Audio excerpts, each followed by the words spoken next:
Hello, dear listener. We're so glad to have you here. Before we begin, a quick note. In the description you'll find a link to get the physical book, in case you'd like to keep this work in your personal library. And if this audiobook inspires you even a little, we kindly ask 3 small favors that help us grow immensely. Leave the podcast a 5-star rating, follow us so you don't miss upcoming titles, and comment on which idea resonated with you the most today. Your voice helps more people discover this content. And if you'd like to listen to complete audiobooks filled with powerful ideas and premium knowledge, check out our other collections. Pigeon Audiobooks, Philosophy, Pigeon Audiobooks, Finance, Pigeon Audiobooks, Classics, and Pigeon Audiobooks, Top 100 Bestsellers. They're hours of learning designed to accompany you while you build the life you want. Now, get comfortable, turn up your headphones, take a deep breath, and let's grow together. Pigeon Publishing House presents Civilization and Its Discontents. Author Sigmund Freud. Narrated by Henry Wells. Preface. First published in 1930, Civilization and Its Discontents is one of Sigmund Freud's most influential and thought-provoking works. In this landmark text, Freud examines the relationship between the individual and society, exploring the tensions that arise between human desires and the demands of civilized life. Freud argues that civilization depends upon the regulation and restraint of instinctual impulses. While social institutions, laws, and moral codes make collective life possible, they also require individuals to suppress certain desires, often creating feelings of frustration, conflict, and dissatisfaction. According to Freud, this tension is not a temporary problem, but a fundamental feature of human existence. Drawing upon psychoanalytic theory, Freud investigates topics such as happiness, aggression, guilt, morality, religion, and the development of culture. He raises profound questions about whether true contentment can coexist with the restrictions necessary for social order, and whether the progress of civilization comes at a psychological cost. Although many of Freud's theories remain subjects of debate, the questions he poses continue to resonate in discussions of psychology, sociology, philosophy, politics, and cultural studies. His examination of the conflicts between personal freedom and collective responsibility remains relevant in an increasingly complex and interconnected world. Readers approaching this work will encounter a challenging and insightful analysis of the human condition, one that invites reflection on the forces that shape both individual lives and entire societies. Civilization and Its Discontents. Chapter 1.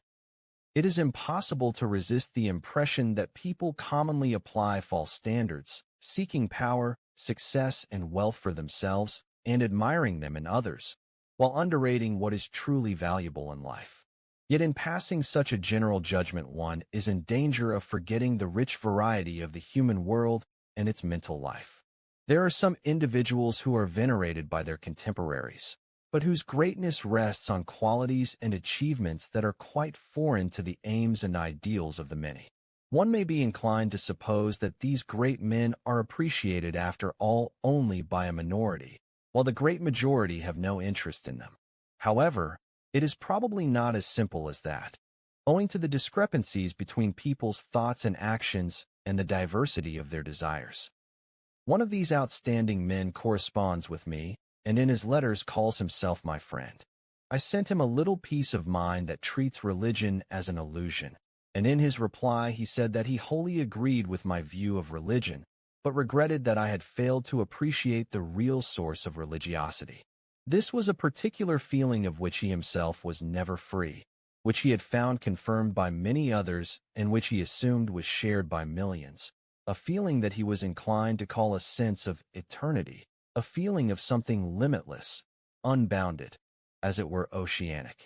This feeling was a purely subjective fact, not an article of faith, no assurance of personal immortality attached to it, but it was the source of the religious energy that was seized upon by the various churches and religious systems, directed into particular channels, and certainly consumed by them.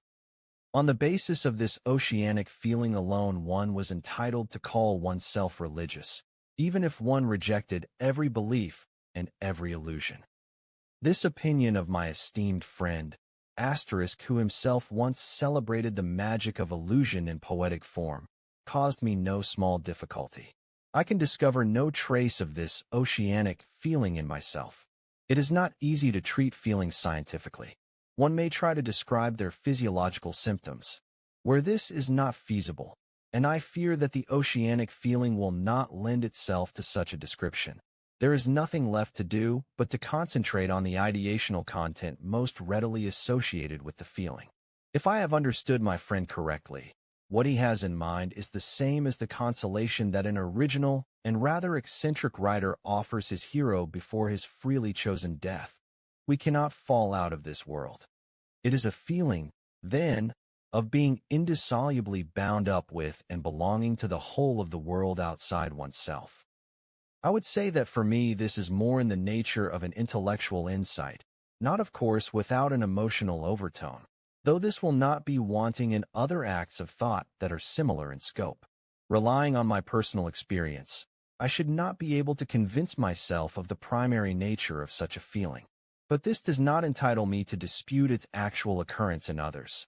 The only question is whether it is correctly interpreted and whether it should be acknowledged as the fons et origo of all religious needs. I have nothing to suggest that would decisively contribute to the solution of this problem.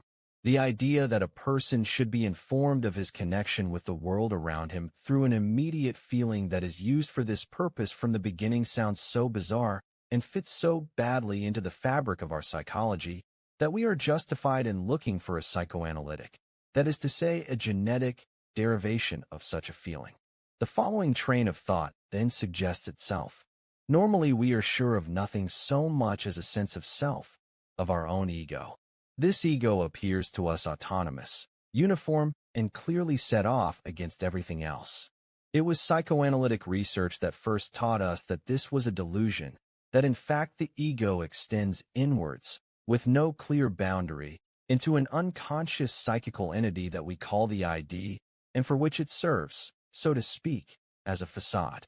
And psychoanalysis still has much to tell us about the relation of the ego to the ID. Yet externally at least the ego seems to be clearly and sharply delineated. There is only one condition, admittedly an unusual one, though it cannot be dismissed as pathological, in which this is no longer so. At the height of erotic passion, the borderline between ego and object is in danger of becoming blurred. Against all the evidence of the senses, the person in love asserts that I and you are one and is ready to behave as if this were so. What can be temporarily interrupted by a physiological function must of course be capable of being disturbed by morbid processes also.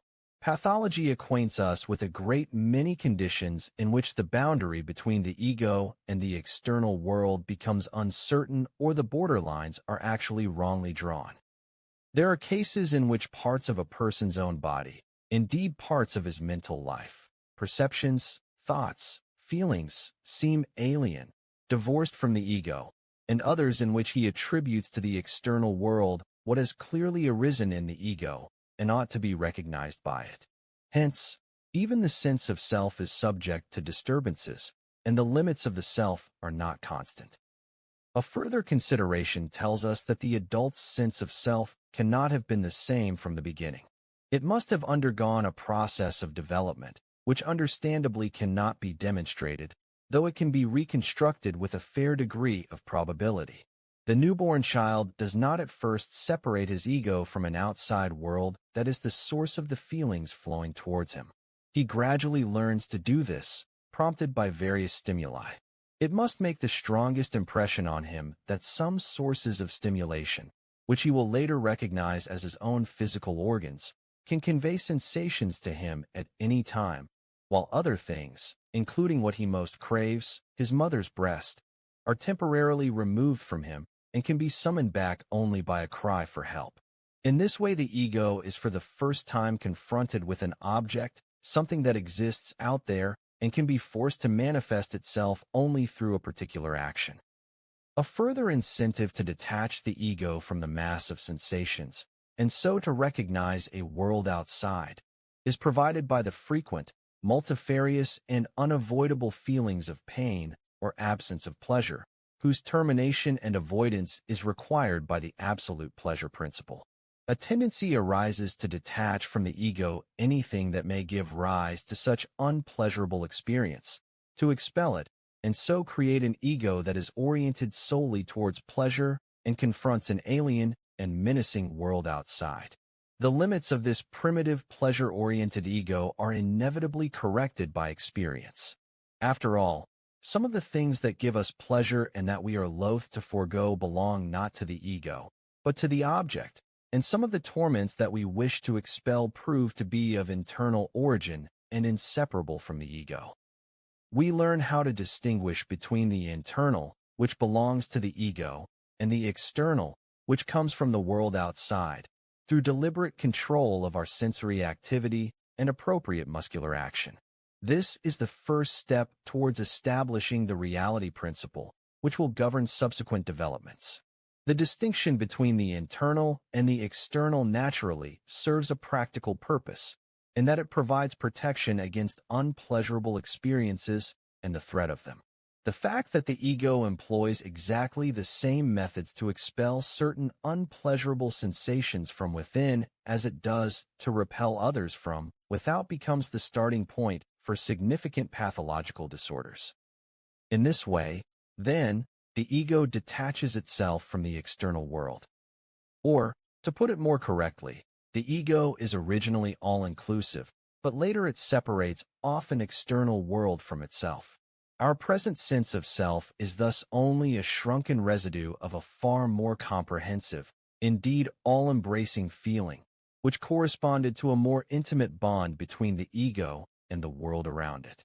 If we may assume that this primary sense of self has survived, to a greater or lesser extent, in the mental life of many people, it would coexist, as a kind of counterpart, with the narrower, more sharply defined sense of self belonging to the years of maturity, and the ideational content appropriate to it would be precisely those notions of limitlessness and oneness with the universe, the very notions used by my friend to elucidate the oceanic feeling. But have we any right to assume that what was originally present has survived beside what later evolved from it? Undoubtedly, there is nothing surprising about such an occurrence, either in the mental sphere or in other spheres. Regarding the animal world, we adhere to the hypothesis that the most highly developed species have evolved from the lowest. Yet we find all the simple forms of life still existing today. The race of the great saurians has become extinct and made way for the mammals, but a genuine representative of this race, the crocodile, is still with us. The analogy may be too remote, and it is weakened by the fact that as a rule the lower species that survive are not the true ancestors of the more highly developed species of today. The intermediate stages have mostly died out and are known to us only through reconstructions. In the realm of the mind, however, the retention of the primitive beside what has evolved from it is so common that there is no need to cite examples to prove it. When this happens, it is mostly the result of divergent developments.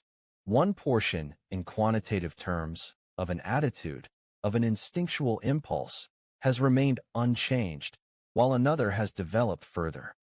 This brings us up against the more general problem of retention in the psychical sphere, which has so far hardly been studied, but is so fascinating and significant that we may perhaps be permitted, though not for any adequate reason, to dwell on it for a while. Having overcome the error of thinking that our frequent forgetfulness amounts to the destruction of the trace left by memory, and therefore to an act of annihilation, we now tend towards the opposite presumption, that, in mental life, nothing that has once taken shape can be lost, that everything is somehow preserved and can be retrieved under the right circumstances, for instance, through a sufficiently long regression. Let us try to understand, with the help of an analogy from another field, what this presumption implies. As an example, let us take the development of the Eternal City. Historians tell us that in the earliest times Rome was Roma Quadrata, an enclosed settlement on the Palatine Hill. The next phase was the Septimontium, a union of the settlements on the separate hills. After this, it was the city bounded by the Servian Wall, and still later, after all the vicissitudes of the Republican and the early Imperial Age, the city that the Emperor Aurelian enclosed within his walls. We will not pursue the further transformations undergone by the city, but we cannot help wondering what traces of these early stages can still be found by a modern visitor to Rome, whom we will credit with the best historical and topographical knowledge. He will see Aurelian's wall virtually unchanged, save for a few gaps. Here and there he will find stretches of the Servian wall that have been revealed by excavations. Because he commands enough knowledge, more than today's archaeologists, to be able to trace the whole course of this wall and enter the outlines of Roma Quadrata in a modern city plan. Of the buildings that once occupied this ancient framework, he will find nothing or only scant remains, for they no longer exist. An extensive knowledge of the Roman Republic might at most enable him to say where the temples and public buildings of that period once stood. Their sites are now occupied by ruins, not of the original buildings, but of various buildings that replaced them after they burnt down or were destroyed. One need hardly add that all these remnants of ancient Rome appear as scattered fragments in the jumble of the great city that has grown up in recent centuries since the Renaissance. True, much of the old is still there, but buried under modern buildings. This is how the past survives in historic places like Rome. Now, let us make the fantastic assumption that Rome is not a place where people live, but a psychical entity with a similarly long, rich past, in which nothing that ever took shape has passed away, and in which all previous phases of development exist beside the most recent. For Rome, this would mean that on the Palatine Hill the imperial palaces and the Septizonium of Septimius Severus still rose to their original height, that the castle of San Angelo still bore on its battlements the fine statues that adorned it until the Gothic siege. Moreover, the temple of Jupiter Capitolinus would once more stand on the site of the Palazzo Caffarelli, without there being any need to dismantle the latter structure, and indeed the temple would be seen not only in its later form, which it assumed during the imperial age, but also in its earliest, when it still had Etruscan elements and was decorated with terracotta annefixes. And where the Coliseo now stands, we could admire the vanished Domus Aurea of Nero. On the piazza of the Pantheon, we should find not only the present Pantheon, bequeathed by Hadrian, but the original structure of M. Agrippa. Indeed, occupying the same ground would be the Church of Maria, Sopra Minerva, and the ancient temple over which it is built. And the observer would perhaps need only to shift his gaze or his position in order to see the one or the other. It is clearly pointless to spin out this fantasy any further. The result would be unimaginable, indeed absurd. If we wish to represent a historical sequence in spatial terms, we can do so only by juxtaposition in space, for the same space cannot accommodate two different things. Our attempt to do otherwise seems like an idle game. Its sole justification is to show how far we are from being able to illustrate the peculiarities of mental life by visual means. There is one objection that we must try to answer. Why did we choose to compare the past of a city with the psychical past?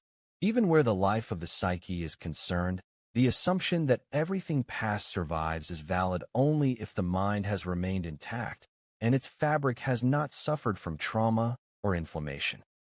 However, destructive factors that might be compared with such causes of disease are not absent from the history of any city, even if it has had a less turbulent past than Rome or, like London, hardly ever been ravaged by an enemy. Even the most peaceful urban development entails the demolition and replacement of buildings, and so for this reason no city can properly be compared with a psychical organism.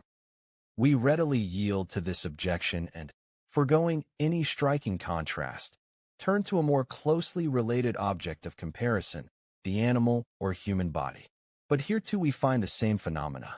The earlier phases of development are not preserved at all, having been absorbed into the later ones, for which they supplied the material. The embryo cannot be discovered in the adult. The thymus gland of the child is replaced after puberty by connective tissue, but no longer exists as such. In the adult's marrow bone, I can admittedly trace the outline of the child's bone, but this has disappeared through stretching and thickening before taking on its final form. The fact remains that the retention of all previous stages, together with the final shape, is possible only in the mind, and that we are not in a position to illustrate this phenomenon by means of any parallel. Perhaps we go too far in making this assumption. Perhaps we should be content to say that the past may be retained in the life of the psyche and need not be destroyed. It may be that even in the psychical sphere some things that are old are so obscured or consumed, in the normal way of things, or in exceptional circumstances, that there is no longer any way of restoring and reviving them, or that their retention is linked to certain favorable conditions. This may be so, but we have no way of knowing. All we can do is hold on to the fact that in mental life the retention of the past is the rule, rather than a surprising exception.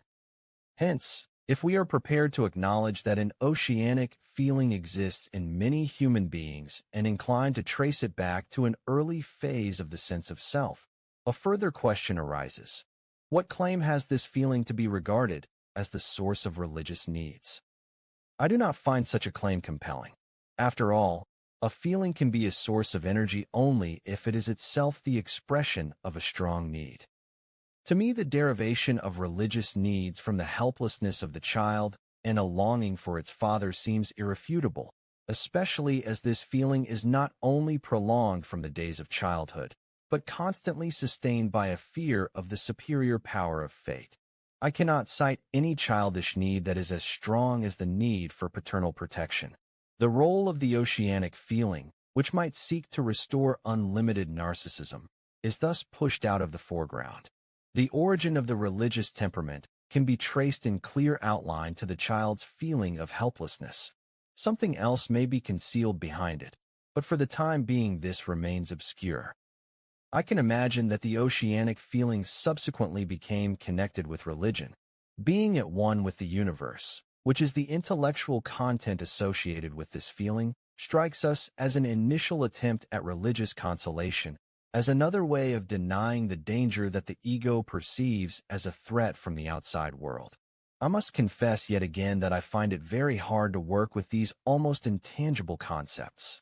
Another of my friends, whose insatiable thirst for knowledge has driven him to conduct the most extraordinary experiments and finally made him virtually omniscient, has assured me that in practicing yoga one can actually arouse new sensations and universal feelings in oneself by turning away from the outside world, by fixing one's attention on bodily functions, and by breathing in special ways.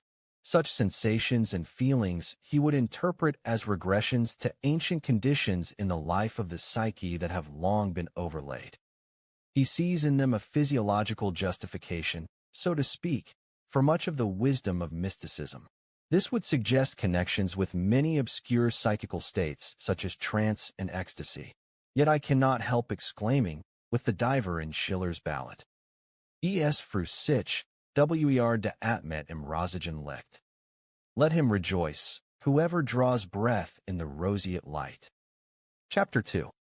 In my piece entitled The Future of an Illusion, I was much less concerned with the most profound sources of religious sentiment than with what the common man understands by his religion, the system of teachings and promises that on the one hand explains to him, with enviable thoroughness, the riddles of this world, and on the other assures him that a careful providence will watch over his life and compensate him in a future existence for any privations he suffers in this. The common man cannot imagine this providence otherwise than as an immensely exalted Father. Only such a being can know the needs of the children of men, be softened by their pleas, and propitiated by signs of their remorse. All this is so patently infantile, so remote from reality, that it pains a philanthropic temperament to think that the great majority of mortals will never be able to rise above such a view of life. It is still more embarrassing to learn how many of those living today, who cannot help seeing that this religion is untenable, nevertheless seek to defend it, bit by bit, in pathetic rearguard actions. One would like to mingle with the believers, in order to confront those philosophers who think they can rescue the God of religion by replacing him with an impersonal, shadowy, abstract principle, and to remind them of the commandment, "Thou shalt not take the name of the Lord thy God in vain." If some of the greatest spirits of the past did the same, we cannot appeal to their example here, for we know why they had to. Let us return to the common man and his religion, the only one that deserves the name. The first thing that occurs to us is the well-known remark by one of our great poets and thinkers, which describes how religion relates to art and science. Wissenschaft und Kunst besitzt, hat auch Religion. Gene Biden nicht besitzt, der have religion. Whoever possesses science and art also has religion. Whoever possesses neither of these, let him have religion. On the one hand, these lines contrast religion with man's two highest achievements.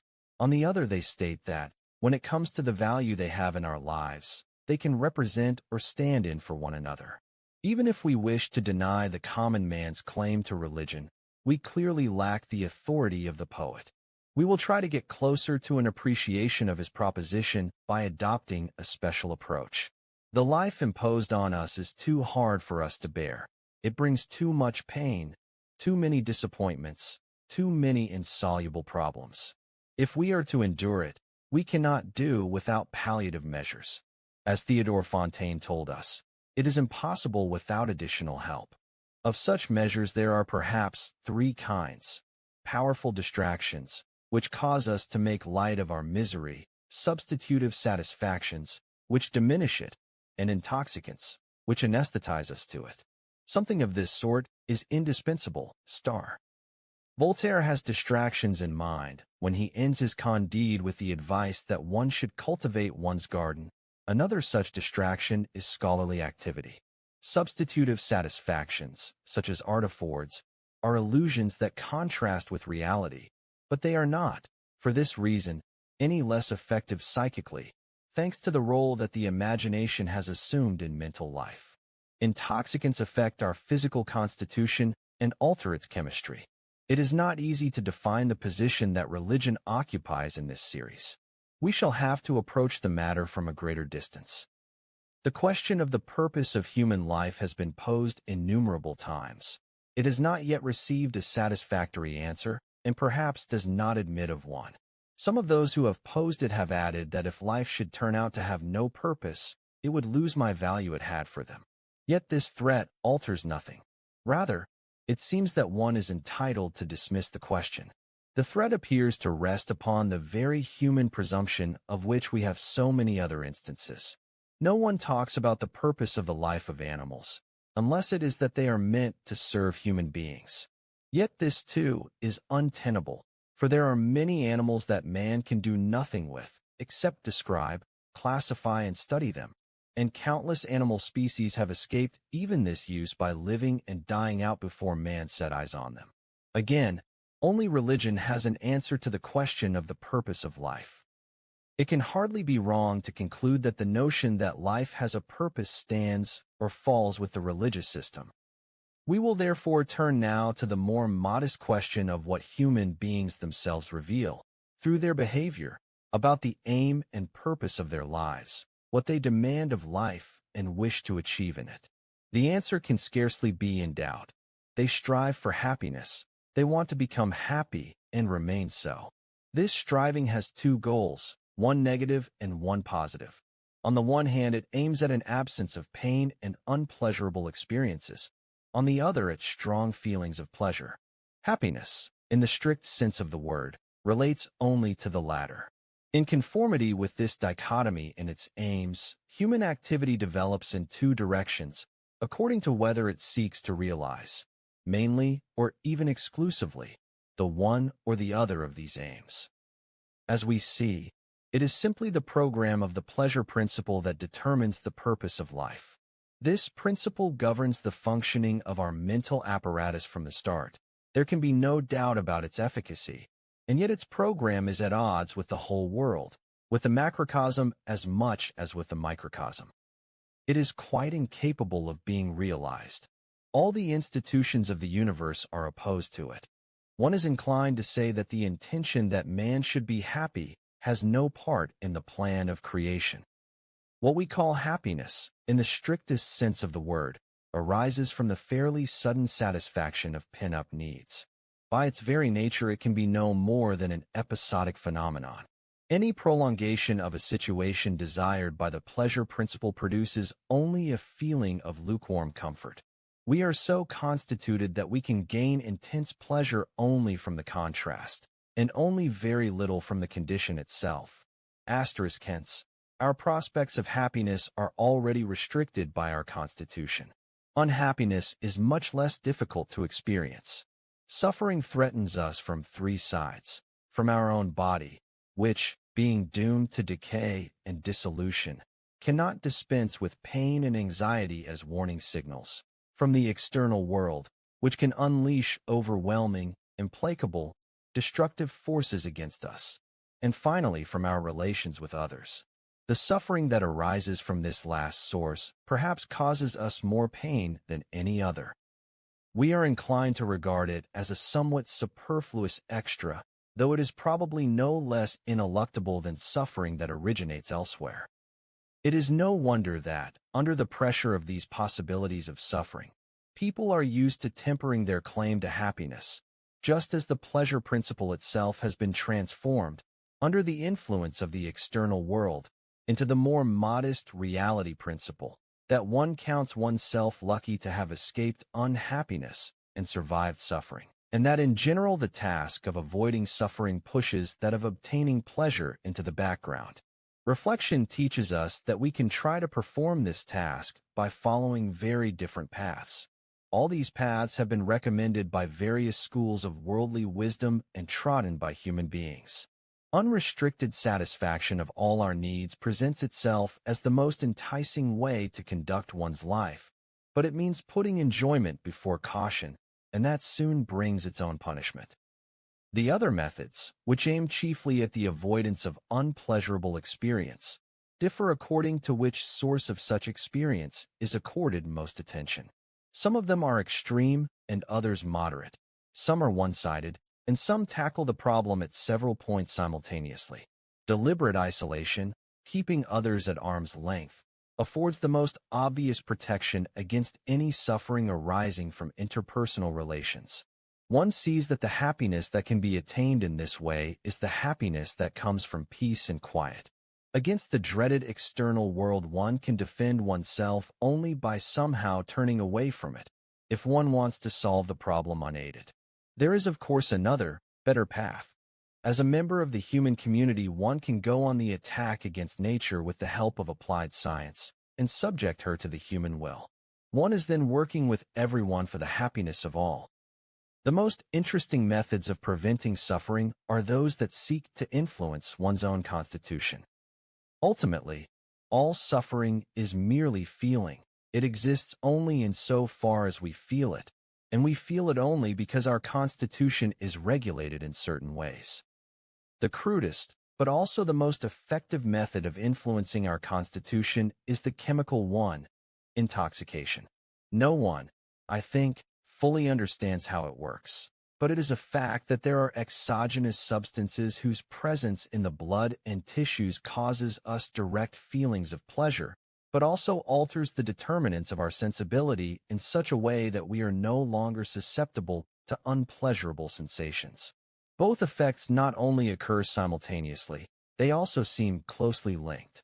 However, there must also be substances in the chemistry of our bodies that act in a similar way, for we know of at least one morbid condition, mania, in which a condition similar to intoxication occurs, without the introduction of any intoxicant. Moreover, in our normal mental life, there are oscillations between fairly easy releases of pleasure and others that are harder to come by, and these run parallel to a lesser or a greater susceptibility to unpleasurable feelings. It is much to be regretted that this toxic aspect of mental processes has so far escaped scientific investigation. The effect of intoxicants in the struggle for happiness and in keeping misery at a distance is seen as so great a boon that not only individuals, but whole nations, have accorded them a firm place in the economy of the libido. We owe to them not only a direct yield of pleasure, but a fervently desired degree of independence from the external world.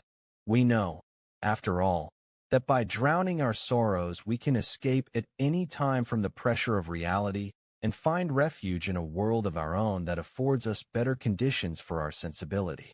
It is well known that precisely this property of intoxicants makes them dangerous and harmful. In some circumstances, they are responsible for the futile loss of large amounts of energy that might have been used to improve the lot of mankind. The complicated structure of our mental apparatus, however, admits of a good many other influences too.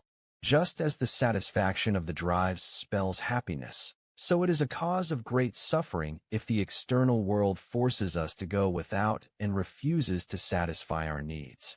One can therefore hope to free oneself of part of one's suffering by influencing these instinctual impulses. This kind of defense against suffering is no longer brought to bear upon the sensory apparatus. It seeks to control the inner sources of our needs. In extreme cases, this is done by stifling the drives in the manner prescribed by the wisdom of the East and put into effect in the practice of yoga. If it succeeds, one has admittedly given up all other activity too, indeed, sacrificed one's life, only to arrive, by a different route, at the happiness that comes from peace and quiet. We follow the same route when our aims are less extreme, and we seek merely to control our drives. Control is then exercised by the higher psychical authorities, which have subjected themselves to the reality principle. At the same time, the aim of satisfaction is by no means abandoned. A certain protection against suffering is obtained, in that failure to satisfy the drives causes less pain if they are kept in thrall than if they are wholly uninhibited. All the same, the possibilities of pleasure are undeniably diminished. The feeling of happiness resulting from the satisfaction of a wild, instinctual impulse that has not been tamed by the ego is incomparably more intense than that occasioned by the sating of one that has been tamed. Here we have an economic explanation for the irresistibility of perverse impulses, perhaps for the attraction of whatever is forbidden. Another technique for avoiding suffering makes use of the displacements of the libido that are permitted by our psychical apparatus and lend its functioning so much flexibility. Here the task is to displace the aims of the drives in such a way that they cannot be frustrated by the external world. Sublimation of the drives plays a part in this. We achieve most if we can sufficiently heighten the pleasure derived from mental and intellectual work. Fate can then do little to harm us. This kind of satisfaction, the artist's joy in creating, in fashioning forth the products of his imagination, or the scientist in solving problems and discovering truths, has a special quality that it will undoubtedly be possible, one day, to describe in metapsychological terms. At present we can only say, figuratively, that they seem to us finer and higher, but their intensity is restrained when compared with that which results from the sating of crude, primary drives. They do not convulse our physical constitution. The weakness of this method, however, lies in the fact that it cannot be employed universally, as it is accessible only to the few. It presupposes special aptitudes and gifts that are not exactly common, not common enough to be effective. And even to the few it cannot afford complete protection against suffering. It does not supply them with an armor that is proof against the slings and arrows of fortune, and it habitually fails when one's own body becomes the source of the suffering. It is already clear, in the case of this last method, that the purpose is to make oneself independent of the external world by seeking satisfaction in internal, psychical processes, but in the next one the same features are brought out even more strongly.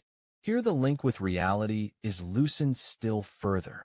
Satisfaction is derived from illusions, which one recognizes as such without letting their deviation from reality interfere with one's enjoyment. The sphere in which these illusions originate is the life of the imagination, which at one time, when the sense of reality developed, was expressly exempted from the requirements of the reality test and remained destined to fulfill desires that were hard to realize. Foremost among the satisfactions we owe to the imagination is the enjoyment of works of art. This is made accessible, even to those who are not themselves creative, through the mediation of the artist. It is impossible for anyone who is receptive to the influence of art to rate it too highly as a source of pleasure and consolation in life. Yet the mild narcosis that art induces in us can free us only temporarily from the hardships of life. It is not strong enough to make us forget real misery. Another method, which operates more energetically and more thoroughly, sees reality as the sole enemy, the source of all suffering, something one cannot live with, and with which one must therefore sever all links if one wants to be happy, in any sense of the word. The hermit turns his back on the world and refuses to have anything to do with it. But one can do more than this. One can try to recreate the world, to build another in its place, one in which the most intolerable features are eliminated and replaced by others that accord with one's desires. As a rule, anyone who takes this path to happiness, in a spirit of desperate rebellion, will achieve nothing. Reality is too strong for him. He will become a madman and will usually find nobody to help him realize his delusion. It is asserted, however, that in some way each of us behaves rather like a paranoiac, employing wishful thinking to correct some unendurable aspect of the world and introducing this delusion into reality. Of special importance is the case in which substantial numbers of people, acting in concert, try to assure themselves of happiness and protection against suffering through a delusional reshaping of reality. The religions of mankind, too, must be described as examples of mass delusion. Of course, no one who still shares a delusion will ever recognize it as such. This is not, I think, a complete list of the methods that human beings employ in trying to gain happiness and keep suffering at bay, and I am aware that the material can be arranged differently. There is one method that I have not yet mentioned, not because I have forgotten it, but because it will concern us later in another context. How could one possibly forget this particular technique in the art of living? It is distinguished by the most curious mixture of characteristics. Naturally, it seeks independence from what may best be called fate, and to this end it transfers satisfaction to internal mental processes and makes use of the facility for libidinal displacement that has already been mentioned. But it does not turn away from the external world. On the contrary, it clings to the things of this world and obtains happiness through an emotional attachment to them. Nor is it content with the avoidance of unpleasurable experience, a goal that derives, as it were, from tired resignation. Indeed, it bypasses this goal, pays no attention to it, and adheres to the original, passionate striving for the positive achievement of happiness. Perhaps it actually gets closer to this goal than any other method. I am referring, of course, to the way of life that places love at the center of everything and expects all satisfaction to come from loving and being loved. This kind of mental attitude comes naturally enough to us all. One manifestation of love, sexual love, has afforded us the most potent experience of overwhelming pleasure and thereby set a pattern for our quest for happiness. What is more natural than that we should go on seeking happiness on the path where we first encountered it? The weakness of this technique of living is obvious. If it were not, nobody would have thought of abandoning this route to happiness in favor of another. We never have so little protection against suffering as when we are in love. We are never so desolate as when we have lost the object of our love or its love for us. But this is not the last word on this particular technique of living, which is based on the value of love as a means of happiness. There is much more to be said about it. Here one can bring in the interesting case in which happiness in life is sought mainly in the enjoyment of beauty, wherever it presents itself to our senses and our judgment. The beauty of human forms and gestures, of natural objects and landscapes, of artistic and even scientific creations. This aesthetic approach to the purpose of life affords little protection against the sufferings that threaten us, but it can make up for much. The enjoyment of beauty has a special quality of feeling that is mildly intoxicating. Beauty has no obvious use, nor is it easy to see why it is necessary to civilization. Yet civilization would be unthinkable without it. The science of aesthetics investigates the conditions under which the beautiful is apprehended. It has not been able to clarify the nature and origin of beauty. As commonly happens, the absence of results is shrouded in a wealth of high-sounding, empty verbiage. Unfortunately, psychoanalysis, too, has scarcely anything to say about beauty. All that seems certain is its origin in the sphere of sexual feeling. It would be an ideal example of an aim-inhibited impulse. Beauty and attractiveness are originally properties of the sexual object. It is notable that the genitals themselves, the sight of which is always exciting, are hardly ever judged beautiful. On the other hand, the quality of beauty seems to attach to certain secondary sexual characteristics. Despite the incompleteness of my presentation, I venture to offer, even at this early stage, a few remarks to round off our present inquiry. The program for attaining happiness, imposed on us by the pleasure principle, cannot be fully realized, but we must not, indeed cannot, abandon our efforts to bring its realization somehow closer. To reach this goal, we may take very different routes and give priority to one or the other of two aims: the positive aim of gaining pleasure or the negative one of avoiding its opposite. On neither route can we attain all we desire. Happiness, in the reduced sense in which it is acknowledged to be possible, is a problem concerning the economy of the individual libido. There is no advice that would be beneficial to all. Everyone must discover for himself how he can achieve salvation. The most varied factors will come into play and direct his choice. It is a question of how much real satisfaction he can expect from the external world, how far he is led to make himself independent of it, and, finally, how much strength he feels he has to change it in accordance with his wishes. Apart from the external conditions, what will be decisive here is the individual's mental constitution. The predominantly erotic person will give priority to his emotional relations with others. The narcissistic person, being more self-sufficient, will seek the most important satisfactions in his own internal mental processes. The man of action will not give up contact with the external world, on which he can test his strength. For the second of these types, the nature of his gifts and the extent to which he is able to sublimate his drives will determine where he should lodge his interests. Any extreme decision will be penalized, in that it will expose the individual to the dangers that arise if he has chosen one technique of living to the exclusion of others.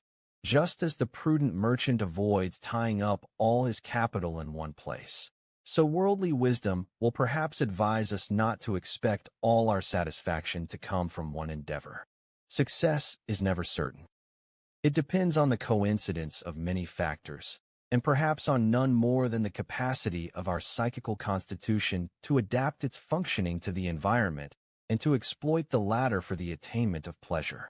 Anyone who has been born with a particularly unfavorable instinctual constitution and who has not properly undergone the transformation and reordering of the components of his libido, a process that is indispensable for later achievements, will find it hard to derive happiness from his external situation, especially if he is faced with fairly difficult tasks. As a last technique for living, which at least promises him substitutive satisfactions, he may take refuge in neurotic illness. This usually happens early in life. Anyone who sees his quest for happiness frustrated in later years can still find consolation in the pleasure gained from chronic intoxication, or make a desperate attempt at rebellion and become psychotic. Religion interferes with this play of selection and adaptation by forcing on everyone indiscriminately its own path to the attainment of happiness and protection from suffering. Its technique consists in reducing the value of life and distorting the picture of the real world by means of delusion, and this presupposes the intimidation of the intelligence. At this price, By forcibly fixing human beings in a state of psychical infantilism and drawing them into a mass delusion, religion succeeds in saving many of them from individual neurosis. But it hardly does any more. There are, as we have said, many paths that can lead to such happiness as is within the reach of human beings, but none that is certain to do so. Not even religion can keep its promise. If the believer is finally obliged to speak of God's inscrutable decrees, he is admitting that all he is left to him, as the ultimate consolation and source of pleasure in the midst of suffering, is unconditional submission. And if he is ready to accept this, he could probably have spared himself the detour. Chapter 3. Our study of happiness has so far taught us little that is not generally known. Even if we go on to ask why it is so difficult for people to be happy, the prospect of learning something new seems little better. We have already answered this question by pointing to the three sources of our suffering: the superior power of nature, the frailty of our bodies, and the inadequacy of the institutions that regulate people's relations with one another in the family, the state, and society. Regarding the first two, our judgment cannot vacillate for long. It obliges us to acknowledge these sources of suffering and submit to the inevitable. We shall never wholly control nature. Our constitution, itself part of this nature, will always remain a transient structure, with a limited capacity for adaptation and achievement. Recognition of this fact does not have a paralyzing effect on us. On the contrary, it gives direction to our activity. Even if we cannot put an end to all suffering, we can remove or alleviate some of it. The experience of thousands of years has convinced us of this. Our attitude to the third source of suffering, the social source, is different. We refuse to recognize it at all. We cannot see why institutions that we ourselves have created should not protect and benefit us all. However, when we consider how unsuccessful we have been at preventing suffering in this very sphere, the suspicion arises that here too an element of unconquerable nature may be at work in the background, this time our own psyche. When considering this possibility, we come up against a contention which is so astonishing that we will dwell on it for a while. It is contended that much of the blame for our misery lies with what we call our civilization, and that we should be far happier if we were to abandon it and revert to primitive conditions. I say this as astonishing because, however one defines the concept of civilization, it is certain that all the means we use in our attempts to protect ourselves against the threat of suffering belong to this very civilization. By what route have so many people arrived at this strange attitude of hostility to civilization? I think a deep, long-standing dissatisfaction with the state of civilization at any given time prepared the ground on which a condemnation of it grew up owing to particular historical causes. I think I can identify the last two of these. I am not sufficiently erudite to trace the causal chain back far enough into the history of the human race. Some such hostility to civilization must have been involved already in the victory of Christianity over paganism. After all, this hostility was very close to the devaluation of earthly life that came about through Christian teaching. The penultimate cause arose when voyages of discovery brought us into contact with primitive peoples and tribes. Owing to inadequate observation and the misinterpretation of their manners and customs, they appeared to the Europeans to lead a simple, happy life, involving few needs, which was beyond the reach of their culturally superior visitors. Subsequent experience has corrected several such judgments. The fact that these peoples found life so much easier was mistakenly ascribed to the absence of complicated cultural requirements, when in fact it was due to nature's bounty and the ease with which their major needs could be satisfied. The final cause is particularly familiar to us. It arose when we became acquainted with the mechanism of the neuroses that threatened to undermine the modicum of happiness enjoyed by civilized man. It was discovered that people became neurotic because they could not endure the degree of privation that society imposed on them in the service of its cultural ideals, and it was inferred that a suspension or a substantial reduction of its demands would mean a return to possibilities of happiness. There is an added factor of disappointment. In recent generations, the human race has made extraordinary advances in the natural sciences and their technical application, and it has increased its control over nature in a way that would previously have been unimaginable. The details of these advances are generally known and need not be enumerated. Human beings are proud of these achievements, and rightly so. Yet they believe they have observed that this newly won mastery over space and time, this subjugation of the forces of nature, the fulfillment of an age-old longing, has not increased the amount of pleasure they can expect from life or made them feel any happier. We ought to be content to infer from this observation that power over nature is not the sole condition of human happiness, just as it is not the sole aim of cultural endeavors, rather than to conclude that technical progress is of no value in the economy of our happiness. By way of objection, it might be asked whether it is not a positive addition to my pleasure, an unequivocal increment of my happiness, if I can hear, as often as I wish, the voice of the child who lives hundreds of miles away, or if a friend can inform me, shortly after reaching land, that he has survived his long and arduous voyage. Is it of no importance that medicine has succeeded in significantly reducing infant mortality and the risk of infection to women in childbirth, and in adding a good many years to the average lifespan of civilized man? We can cite many such benefits that we owe to the much-despised era of scientific and technical advances. At this point, however, the voice of pessimistic criticism makes itself heard, reminding us that most of these satisfactions follow the pattern of the cheap pleasure recommended in a certain joke, a pleasure that one can enjoy by sticking a bare leg out from under the covers on a cold winter's night, then pulling it back in. If there were no railway to overcome distances, my child would never have left his hometown, and I should not need the telephone in order to hear his voice.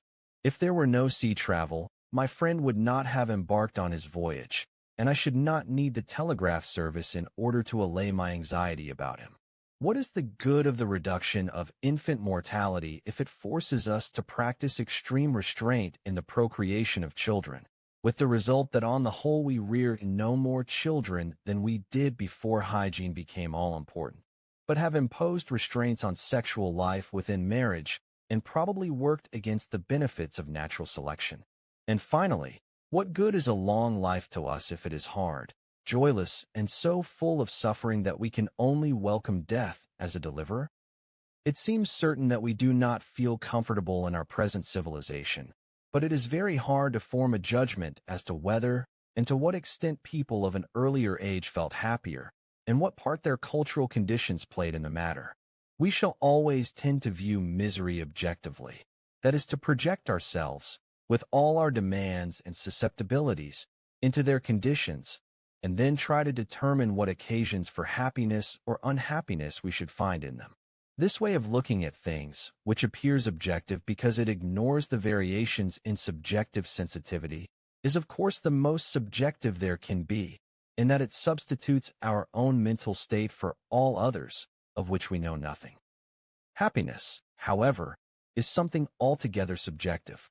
However much we recoil in horror when considering certain situations, that of the galley slave in ancient times, of the peasant in the 30 Years' War, of the victim of the Holy Inquisition, of the Jew waiting for the pogrom, it is none the less impossible for us to empathize with these people, to divine what changes the original insensitivity, the gradual diminution of sensitivity, the cessation of expectations, and cruder or more refined methods of narcotization have wrought in man's receptivity to pleasurable and unpleasurable feelings.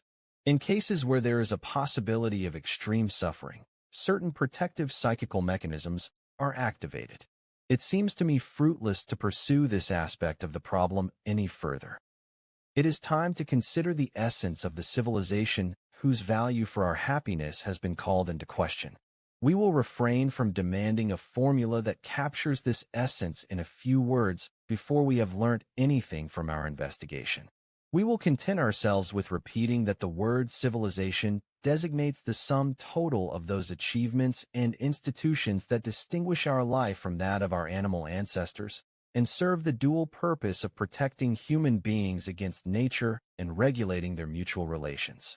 In order to understand more, we will bring together the individual features of civilization as they manifest themselves in human communities. In doing so, we have no hesitation in letting ourselves be guided by linguistic usage or, as some would say, a feeling for language, trusting that in this way we shall do justice to inner perceptions that still refuse to be expressed in abstract terms. The first stage is easy.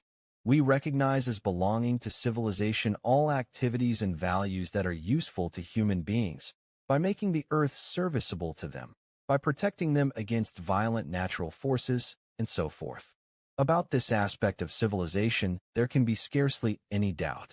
If we go back far enough, we find that the first civilized activities were the use of tools, the taming of fire, and the building of dwellings. Among these, the taming of fire stands out as a quite extraordinary and unprecedented achievement, with the others man struck out on paths that he has continued to follow ever since, the stimulus to which is not hard to guess. With all his tools man improves on his own organs, both motor and sensory, or clears away the barriers to their functioning. Engines place gigantic forces at his disposal, which he can direct, like his muscles, wherever he chooses. The ship and the aeroplane ensure that neither water nor air can hinder his movements. By means of spectacles, he can correct the defects of his ocular lens. With the telescope, he can see far into the distance, and with the microscope, he can overcome the limits of visibility imposed by the structure of the retina. In the camera, he has created an instrument that captures evanescent visual impressions, while the gramophone record does the same for equally fleeting auditory impressions. Both are essentially materializations of his innate faculty of recall, of his memory. With the help of the telephone, he can hear sounds from distances that even the fairy tale would respect as inaccessible. Writing is in origin the language of the absent, the house a substitute for the womb, one's first dwelling place, probably still longed for, where one was safe and felt so comfortable. What man, through his science and technology, has produced in this world, where he first appeared as a frail animal organism, and where every individual of his species must still make his entry as a helpless babe. Oh, inch of nature!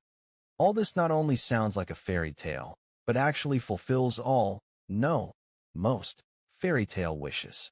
All these assets he can claim as cultural acquisitions. Long ago, he formed an ideal conception of omnipotence and omniscience, which he embodied in his gods, attributing to them whatever seemed beyond the reach of his desires, or was forbidden him. We may say, then, that these gods were cultural ideals. Man has now come close to reaching these ideals and almost become a god himself. Admittedly, only in the way ideals are usually reached, according to the general judgment of humanity. Not completely, in some respects not at all, in others only partly. Man has become, so to speak, a god with artificial limbs. He is quite impressive when he dons all his auxiliary organs, but they have not become part of him and still give him a good deal of trouble on occasion. However, he is entitled to console himself with the fact that this development will not have come to an end in AD 1930. Distant ages will bring new and probably unimaginable advances in this field of civilization and so enhance his godlike nature.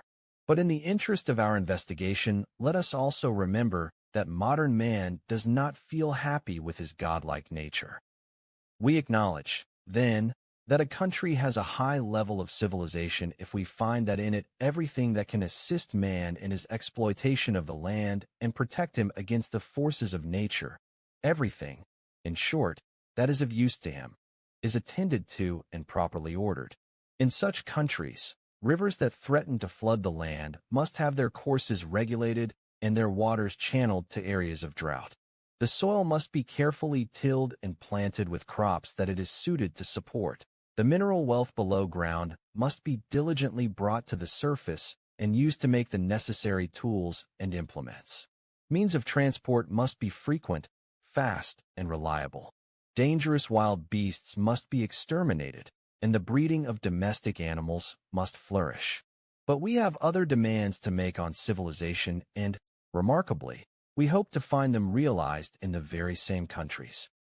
As though we wish to repudiate our first demand, we also welcome it as a sign of civilization if people devote care to things that have no practical value whatever, that indeed appear useless. For instance, when the urban parks that are needed as playgrounds and reservoirs of fresh air also contain flower beds, or when the windows of the houses are adorned with pots of flowers. We soon realize that what we know to be useless, but expect civilization to value, is beauty. We demand that civilized man should revere beauty where he comes across it in nature and create it, if he can, through the work of his hands. Yet our claims on civilization are far from exhausted. We also demand evidence of cleanliness and order. We do not think highly of the civilization of an English country town in Shakespeare's day when we read that there was a large dunghill in front of the door of his father's house at Stratford. We are indignant and call it barbarous, which is the opposite of civilized, when we find the paths in the Vienna woods littered with discarded papers. Squalor of any kind seems to us incompatible with civilization, and we extend the demand for cleanliness to the human body too. We are amazed to read what a foul smell emanated from the person of the Roi Soleil, and we shake our heads when, on visiting Isola Bella, we are shown the tiny wash basin that Napoleon used for his morning toilet. Indeed, we are not surprised if someone actually proposes the use of soap as a criterion of civilization. Much the same is true of order, which, like cleanliness, relates wholly to the work of man. But while we cannot expect cleanliness in nature, order is in fact copied from her. Observation of the great astronomical regularities gave man not only the model for the introduction of order into his own life, but the first clues about how to do it. Order is a kind of compulsion to repeat, which, once a pattern is established, determines when, where, and how something is to be done, so that there is no hesitation or vacillation in identical cases. The benefits of order are undeniable. It enables people to make the best use of space and time, while sparing their mental forces. One would be entitled to expect that it had established itself in human activities from the start, and without any difficulty. And one may well be surprised that this is not so. That people show a natural tendency to be careless, irregular, and unreliable in their work, and must first be laboriously trained to imitate the celestial models. Beauty, cleanliness, and order plainly have a special place among the requirements of civilization.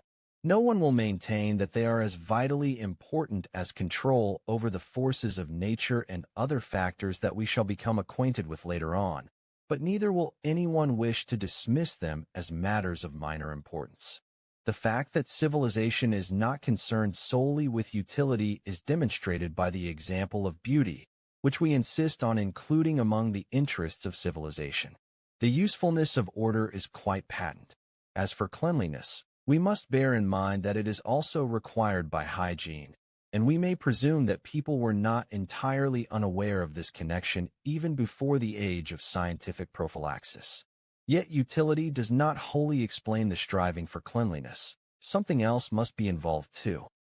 No feature, however, seems to us to characterize civilization better than the appreciation and cultivation of the higher mental activities, of intellectual, scientific, and artistic achievements, and the leading role accorded to ideas in human life.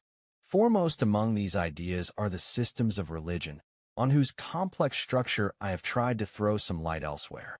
Next come philosophical speculations, and finally what may be called human ideals, the notions, formed by human beings, of the possible perfection of the individual person, the nation, and humanity as a whole, together with the demands they set up on the basis of such notions. The fact that these inventions are not independent of one another, but closely interwoven, increases the difficulty not only of describing them, but of establishing their psychological derivation.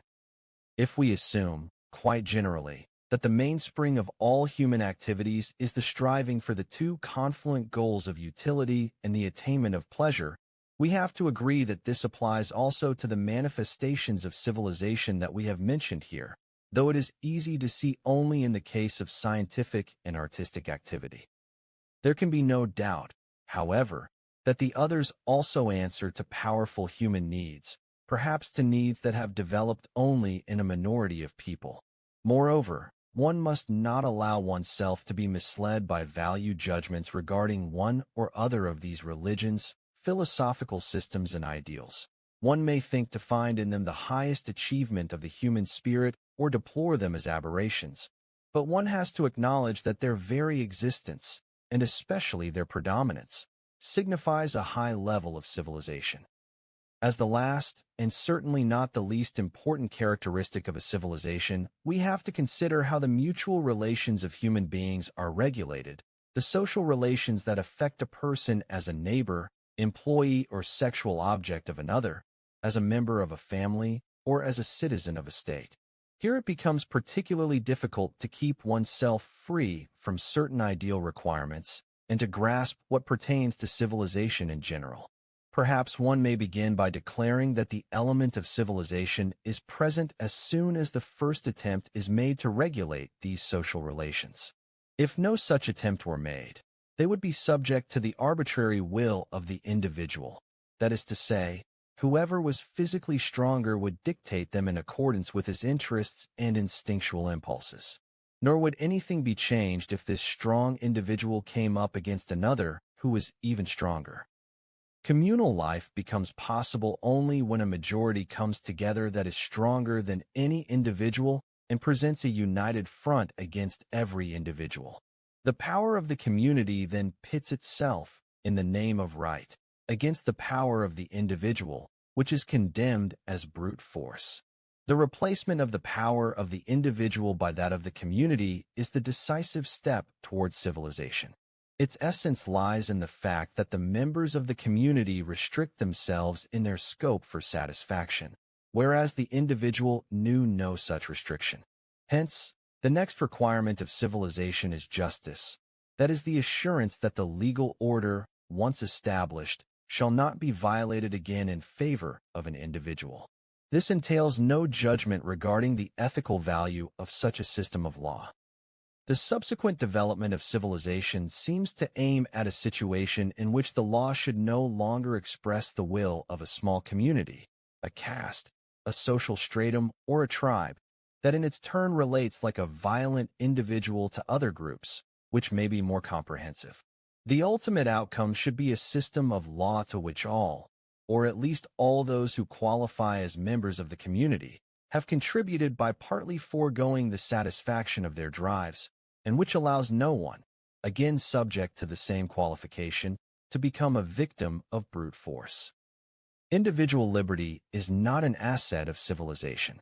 It was greatest before there was any civilization, though admittedly even then it was largely worthless, because the individual was hardly in a position to defend it. With the development of civilization, it underwent restrictions, and justice requires that no one shall be spared these restrictions. Whatever makes itself felt in a human community as an urge for freedom may amount to a revolt against an existing injustice, thus favoring a further advance of civilization and remaining compatible with it. But it may spring from what remains of the original personality, still untamed by civilization, and so become a basis for hostility to civilization. The urge for freedom is thus directed against particular forms and claims of civilization, or against civilization as a whole. It does not seem as though any influence can induce human beings to change their nature and become like termites. They will probably always defend their claim to individual freedom against the will of the mass. Much of mankind's struggle is taken up with the task of finding a suitable, that is to say, a happy accommodation, between the claims of the individual and the mass claims of civilization.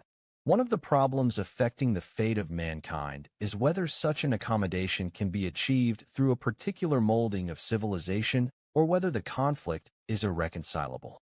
By allowing common feeling to tell us what features of human life may count as civilized, we have gained a distinct impression or overall picture of civilization, though at first without learning anything that is not generally known. At the same time, we have taken care not to concur with the prejudice that civilization is synonymous with a trend towards perfection, a path to perfection that is preordained for mankind. Yet now we are faced with a view that perhaps leads somewhere else. The development of civilization appears to us as a peculiar process that humanity undergoes, and in which some things strike us as familiar. We may characterize this process by citing the changes it brings about in well-known dispositions of the human drives, whose satisfaction is, after all, the economic task of our lives. Some of these drives are used up in such a way that in their place something appears that in an individual we describe as a character trait. The most curious example of this process is found in the anal eroticism of young human beings. Their original interest in the excretory function, in the organs and the products involved in it, is transformed as they grow older into a group of traits that we know as thrift, a sense of order and cleanliness, which, while valuable and welcome in themselves, may intensify and become predominant, thus producing what is called the anal character. How this happens we do not know, but there is no doubt that this view is correct. We have now found that order and cleanliness are essential requirements of civilization, though it is not altogether obvious that they are vitally necessary, any more than it is obvious that they are sources of pleasure. At this point, we could not fail to be struck at first by the similarity between the process of civilization and the libidinal development of the individual. Other drives are induced to shift the conditions for their satisfaction, to direct them on to other paths. In most cases, this coincides with sublimation of the aims of the drives, with which we are familiar, but in some the two may still be kept apart. Sublimation of the drives is a particularly striking feature of cultural development, which makes it possible for the higher mental activities, scientific, artistic, and ideological, to play such a significant role in civilized life. Yielding to a first impression, one is tempted to say that sublimation is a fate that civilization imposes on the drives, but one would do better to reflect on the matter a little longer. Thirdly, and this seems the most important point, it is impossible to overlook the extent to which civilization is built up on renunciation, how much it presupposes the non-satisfaction of powerful drives, by suppression, repression, or some other means. Such cultural frustration dominates the large sphere of interpersonal relations. As we already know, it is the cause of the hostility that all civilizations have to contend with. It will also make serious demands on our scientific work. In this connection, we have much to explain. It is not easy to understand how it is possible to deprive a drive of satisfaction. It cannot be done without risk. If there is no economic compensation, one can expect serious disturbances. However, if we want to know what value can be claimed by our conception of the development of civilization as a particular process, comparable with the normal maturation of the individual, we clearly have to address another problem and ask ourselves to what influences the development of civilization owes its origin, how it emerged, and what has determined its course. Chapter 4. The task seems immense, and one may freely admit to being daunted by it. Here are the few conjectures I have been able to arrive at. When primitive man had discovered that he had it in his own hands, quite literally, to improve his earthly lot by working, it could no longer be a matter of indifference to him whether someone else was working with him or against him. This other person now acquired for him the value of a fellow worker, and it was useful to him if they both lived together. Even earlier, in his ape-like prehistory, man had taken to forming families, and members of the family were probably his first helpers. Presumably, the founding of the family was linked with the fact that the need for genital satisfaction no longer made its appearance like a guest who turns up suddenly one day, then leaves and is not heard of again for a long time, but moved in as a permanent lodger. Hence, the male acquired a motive for keeping the female, or, to put it more generally, his sexual objects around him, while the females, not wanting to be separated from their helpless young, had for their sake to remain with the stronger male. In this primitive family, we note the absence of one essential feature of civilization, the arbitrary power of the father, the head of the family, was absolute. In Totem and Taboo, I tried to trace the route that led from this family to the next stage of communal living, which took the form of bands of brothers.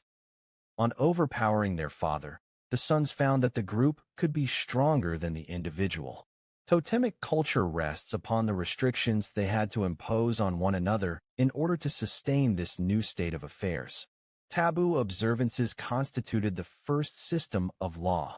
There were thus two reasons why human beings should live together. One was the compulsion to work, which was created by external hardship. The other was the power of love, which made the man loath to dispense with his sexual object, the woman, and the woman loath to surrender her child, which had once been part of her. Eros and Ananke, love and necessity, thus become the progenitors of human civilization too. The first consequence of civilization was that even fairly large numbers of people could now stay together in a community. And because these two powerful forces worked in concert, future developments could be expected to proceed smoothly towards better and better control of the external world and the extension of the community to take in more and more people. Moreover, it is not easy to see how this civilization could be anything but a source of happiness to its participants.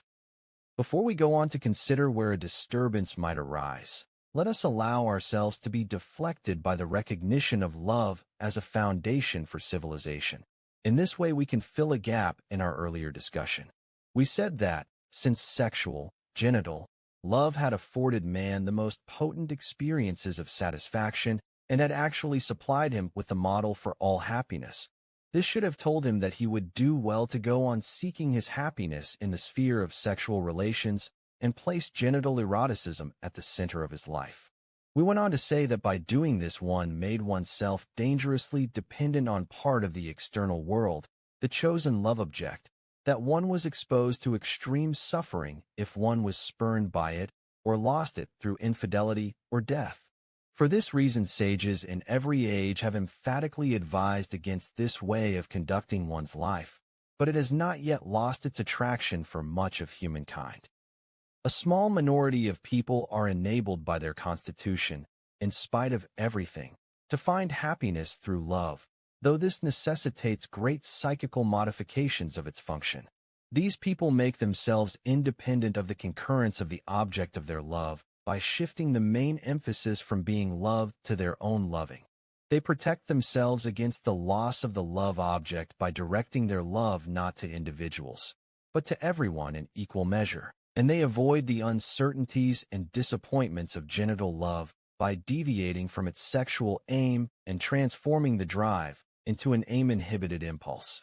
What they thereby create in themselves, a state of balanced, unwavering, affectionate feeling, no longer bears much outward resemblance to the turbulent genital love life from which it nonetheless derives. Perhaps St. Francis of Assisi went furthest in exploiting love in this way to gain a feeling of inner happiness. Moreover, what we recognize as one of the techniques for fulfilling the pleasure principle has frequently been associated with religion, with which it may be connected in those remote regions where the differentiation of the ego from the objects or the objects from one another is neglected. One ethical view, whose deeper motivation will presently become obvious, sees this readiness to love mankind and the world in general as the highest attitude to which human beings can attain. Even at this early stage, we will not withhold our two main reservations. First, an undiscriminating love seems to us to forfeit some of its intrinsic value by doing its object an injustice. And, secondly, not all human beings are worthy of love. The love that founded the family remains effective in civilization, both in its original form, in which direct sexual satisfaction is not renounced, and in its modified form as aim-inhibited affection. In both, it continues to perform the function of binding together fairly large numbers of people, and it does so more intensively than would be possible on the basis of a common interest in work. The careless way in which the language uses the word love can be justified historically. The word denotes not only the relation between a man and a woman, whose genital needs have led them to found a family, but also the positive feelings that exist within the family between parents and children, and between siblings, though we are bound to describe the latter relation as aim-inhibited love or affection. This aim-inhibited love was in fact once a fully sensual love, and it still is in the individual's unconscious. Both fully sensual and aim-inhibited love extend outside the family and create new bonds with people who were previously strangers. Genital love leads to the formation of new families, and aim-inhibited love to friendships, which become important for civilization because they avoid some of the restrictions of genital love, such as its exclusivity. But as it develops, the relation of love to civilization ceases to be unequivocal. On the one hand, love comes into conflict with the interests of civilization. On the other, civilization threatens love with substantial restrictions. This rift seems unavoidable, but its cause is not at once discernible. It first manifests itself as a conflict between the family and the wider community to which the individual belongs. We have already noted that one of civilization's chief endeavors is to bring people together in large units. However, the family will not give up the individual. The closer the solidarity of the family, the more often its members tend to cut themselves off from other people, and the harder it is for them to enter into the wider circle of life. The phylogenetically older mode of living together, the only one that exists in childhood, resists being superseded by the civilized one that was acquired later. Detaching oneself from the family is a task that faces every young person, and society often supports him in performing it with puberty and initiation rites. One has the impression that such difficulties attach to any psychical development, indeed to any organic development. Moreover, women soon come into conflict with the cultural trend and exercise a retarding, restraining influence on it, even though it was they who first laid the foundations of civilization with the claims of their love.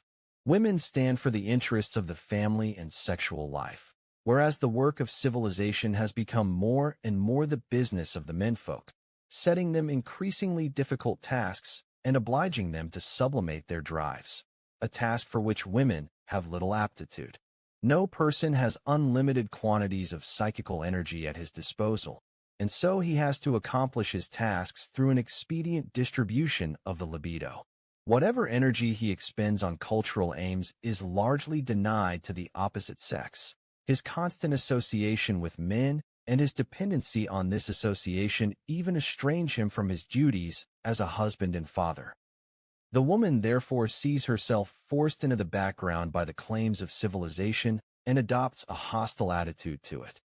Civilization's tendency to restrict sexual life is no less clear than its other tendency to extend the cultural circle.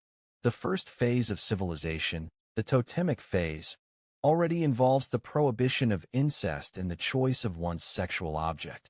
This is perhaps the most drastic mutilation that man's erotic life has experienced throughout the ages. Taboo, law, and custom create further restrictions, affecting both men and women.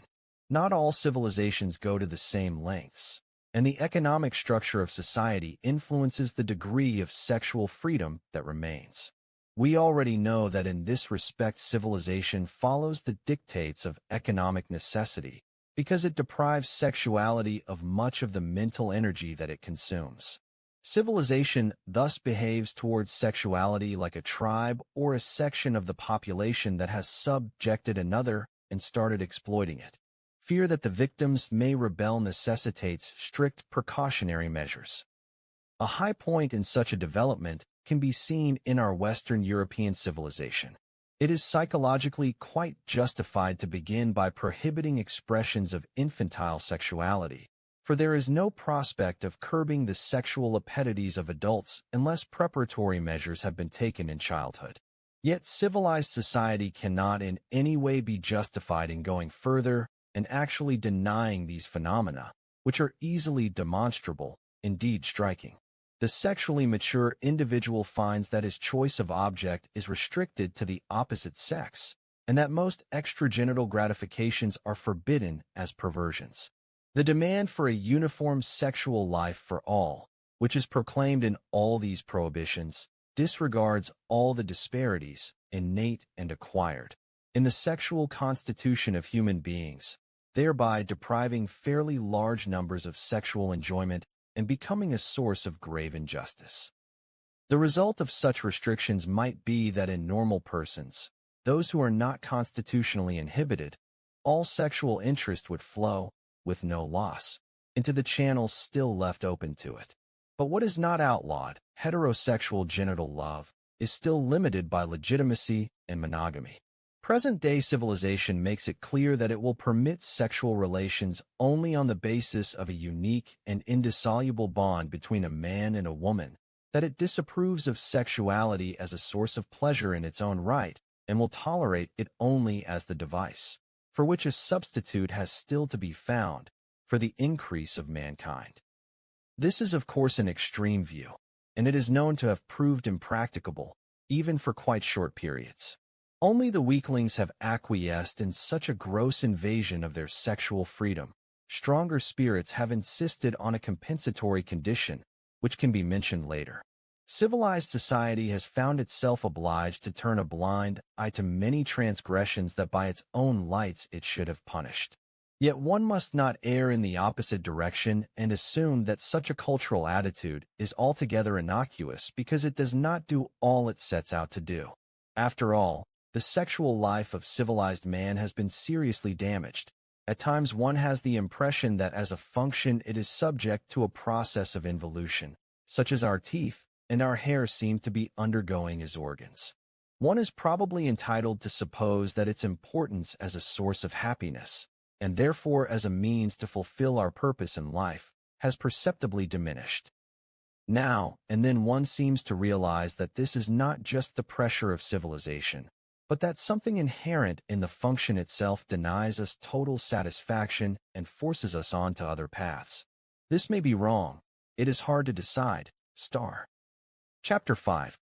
Psychoanalytic work has taught us that it is precisely these frustrations of sexual life that those whom we call neurotics cannot endure. Neurotics create substitutive satisfactions for themselves and their symptoms, but these either create suffering in themselves or become sources of suffering by causing the subjects difficulties in their relations with their surroundings and society. The latter fact is easy to understand, but the former poses a fresh puzzle. However, civilization demands other sacrifices apart from that of sexual satisfaction. We have viewed the difficulty of cultural development as a general difficulty of development by tracing it back to the inertia of the libido, to the latter's unwillingness to give up an old position for a new one. We are saying much the same thing when we derive the opposition between civilization and sexuality from the fact that sexual love is a relationship between two people, in which a third party can only be superfluous or troublesome, whereas civilization rests on relations between quite large numbers of people. When a love relationship is at its height, the lovers no longer have any interest in the world around them. They are self-sufficient as a pair, and in order to be happy they do not even need the child they have in common. In no other case does Eros so clearly reveal what is at the core of his being, the aim of making one out of more than one. However, having achieved this proverbial goal by making two people fall in love, he refuses to go any further. Up to now, we can well imagine a cultural community consisting of such double individuals, libidinally sated in themselves, but linked by the bonds of shared work and interests. If this were so, it would not be necessary for civilization to rob sexuality of any of its energy. But this desirable state of affairs does not exist and never has. Reality shows us that civilization is not satisfied with the bonds that have so far been conceded to it. It seeks also to bind the members of the community libidinally to one another, employing every available means to this end, favoring any path that leads to strong identifications among them, and summoning up the largest possible measure of aim-inhibited libido in order to reinforce the communal bonds with ties of friendship. For the fulfillment of these objectives, the restriction of sexual life becomes inevitable. Yet we lack any understanding of the necessity that forces civilization along this path and can account for its opposition to sexuality. There must be a disturbing factor that we have not yet discovered. One of what have been called the ideal demands of civilized society may put us on the right track. It runs, "Thou shalt love thy neighbor as thyself." It is famous the world over, and certainly older than Christianity, which puts it forward as its proudest claim, but assuredly not very old, for in historical times it still struck people as strange. We will approach it naively, as if we were hearing it for the first time. We shall then be unable to suppress a sense of surprise and bewilderment. Why should we behave in this way? What good will it do us? But above all, how shall we manage to act like this? How will it be possible? My love is something I value and must not throw away irresponsibly. It imposes duties on me, and in performing these duties I must be prepared to make sacrifices. If I love another person, he must in some way deserve it. I will disregard whatever use he may be to me, and whatever importance he may have for me as a sexual object. These two kinds of relationship have no relevance to the injunction to love my neighbor. He deserves it if, in certain important respects, he so much resembles me that in him I can love myself. He deserves it if he is so much more perfect than myself that I can love in him an ideal image of myself. I must love him if he is my friend's son, for the pain my friend would feel if any harm befell him would be my pain too. I should have to share it. But if he is a stranger to me and cannot attract me by any merit of his own or by any importance he has acquired in my emotional life, it becomes hard for me to love him. Indeed, it would be wrong of me to do so, for my love is prized by my family and friends as a sign of my preference for them. To put a stranger on a par with them would be to do them an injustice. Yet if I am to love him with this universal love, just because he is a creature of this earth, like an insect, an earthworm, or a grass snake, then I fear that only a modicum of love will fall to his share, and certainly not as much as the judgment of my reason entitles me to reserve for myself. What is the point of such a portentous precept if its fulfillment cannot commend itself as reasonable? On closer inspection, I find still more difficulties.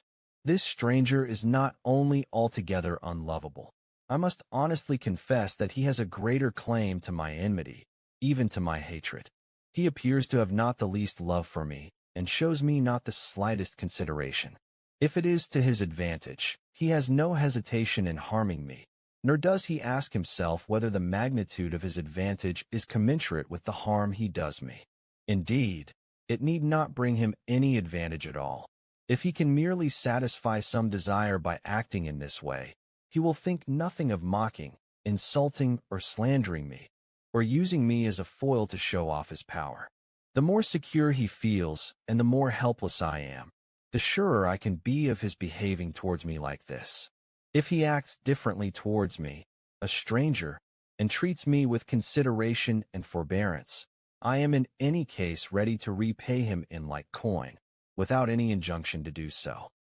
Indeed, if this grandiose commandment were to read, "Love thy neighbor as thy neighbor loves thee," I should have no quarrel with it. There is another commandment that I find even more unintelligible, and that causes me to rebel even more fiercely. It runs, "Love thine enemies." But on reflection, I see that I am wrong to reject it as a still greater presumption. Essentially, it is no different. But now I seem to hear a dignified voice admonishing me.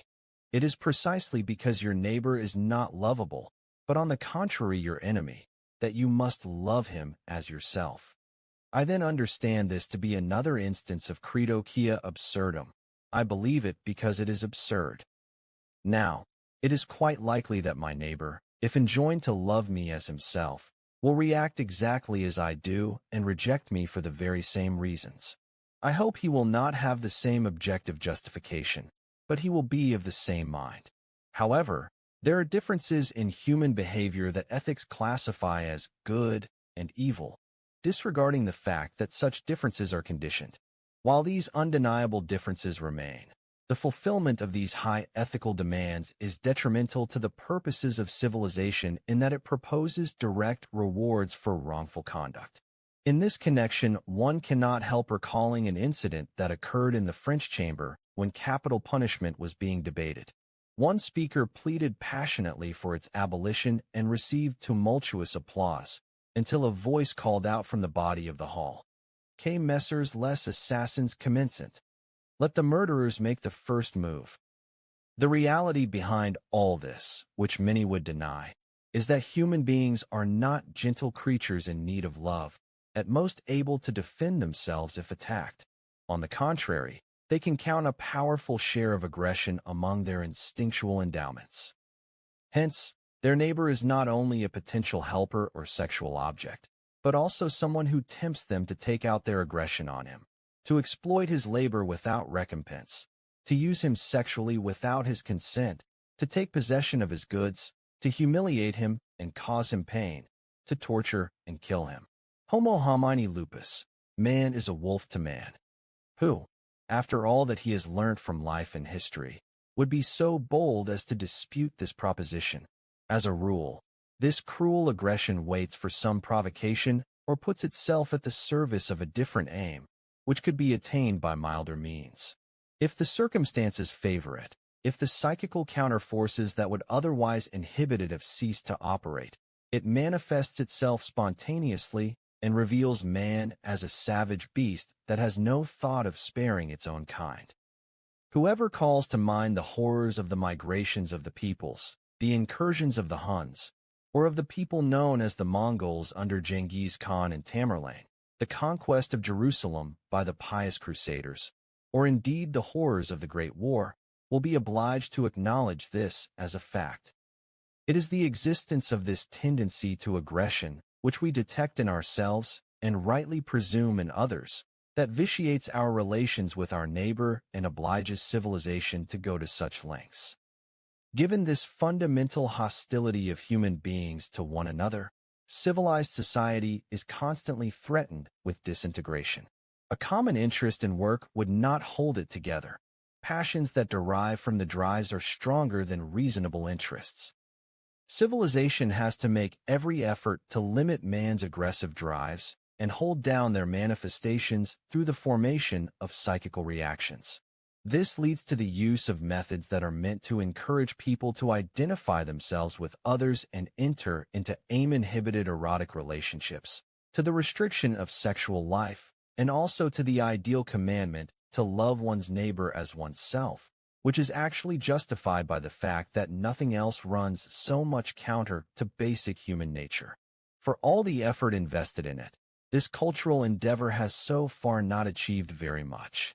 It hopes to prevent the crudest excesses of brutal violence by assuming the right to use violence against criminals, but the law cannot deal with the subtler manifestations of human aggression. There comes a point at which each of us abandons, as illusions, the expectations he pinned to his fellow men when he was young and can appreciate how difficult and painful his life is made by their ill will. At the same time, it would be unjust to reproach civilization with wanting to exclude contention and competition from human activity. These are certainly indispensable, but opposition is not necessarily enmity. It is merely misused as an occasion for the latter. The communists think they have found the way to redeem mankind from evil. Man is unequivocally good and well disposed to his neighbor, but his nature has been corrupted by the institution of private property. Ownership of property gives the individual the power, and so the temptation, to mistreat his neighbor. Whoever is excluded from ownership is bound to be hostile to the oppressor and rebel against him.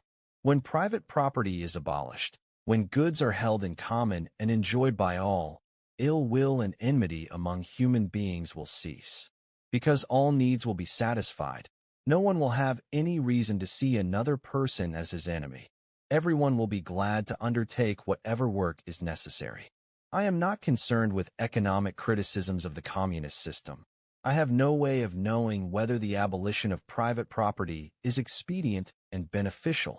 But I can recognize the psychological presumption behind it as a baseless illusion. With the abolition of private property, the human love of aggression is robbed of one of its tools, a strong one no doubt, but certainly not the strongest. No change has been made in the disparities of power and influence that aggression exploits in pursuit of its ends, or in its nature. Aggression was not created by property. It prevailed with almost no restriction in primitive times, when property was very scanty.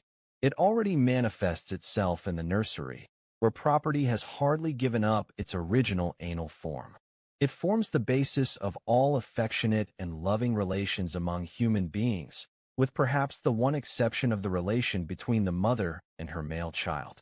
Even if we do away with the personal right to own material goods, the prerogative that resides in sexual relations still remains, and this is bound to become the source of the greatest animosity and the fiercest enmity among human beings who are equal in all other respects.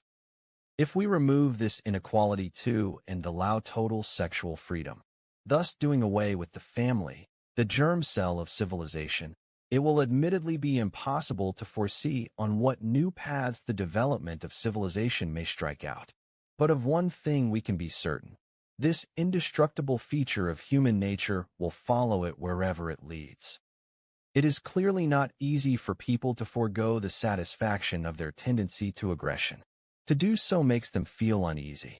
One should not belittle the advantage that is enjoyed by a fairly small cultural circle, which is that it allows the aggressive drive an outlet in the form of hostility to outsiders.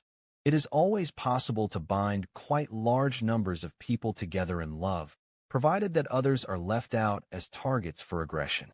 I once discussed this phenomenon, the fact that it is precisely those communities that occupy contiguous territories and are otherwise closely related to each other, like the Spaniards and the Portuguese, the North Germans and the South Germans, the English and the Scots, etc., that indulge in feuding and mutual mockery.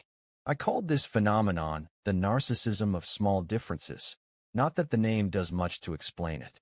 It can be seen as a convenient and relatively innocuous way of satisfying the tendency to aggression and facilitating solidarity within the community.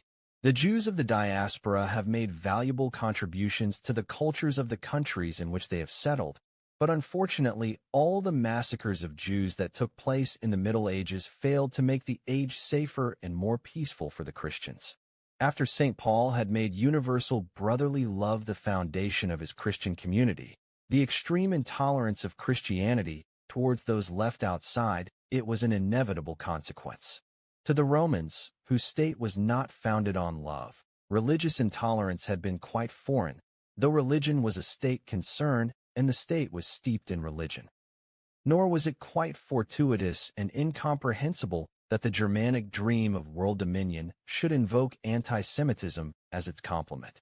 And it is understandable that the attempt to establish a new, communist culture in Russia should find psychological support in the persecution of the bourgeois. One only wonders, with some anxiety, what the Soviets will turn to when they have exterminated their bourgeoisie. If civilization imposes such great sacrifices not only on man's sexuality, but also on his aggressivity, we are in a better position to understand why it is so hard for him to feel happy in it. Primitive man was actually better off, because his drives were not restricted. Yet this was counterbalanced by the fact that he had little certainty of enjoying this good fortune for long.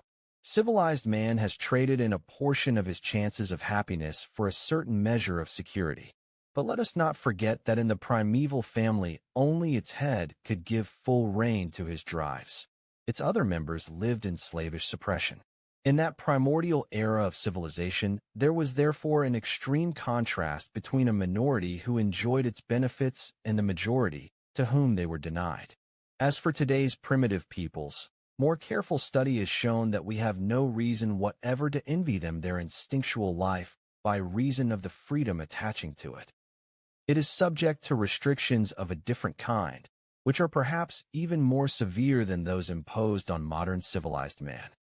When we rightly reproach the present state of our civilization with its inadequate response to our demand for a form of life that will make us happy, and with allowing so much suffering, which could probably be avoided, and when we strive, with unsparing criticism, to expose the roots of this inadequacy, we are exercising a legitimate right and certainly not revealing ourselves as enemies of civilization.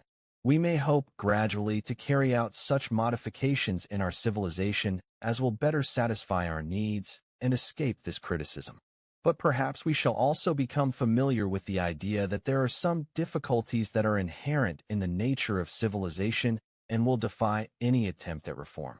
In addition to the tasks involved in restricting the drives, for which we are prepared, we are faced with the danger of a condition that we may call the psychological misery of the mass.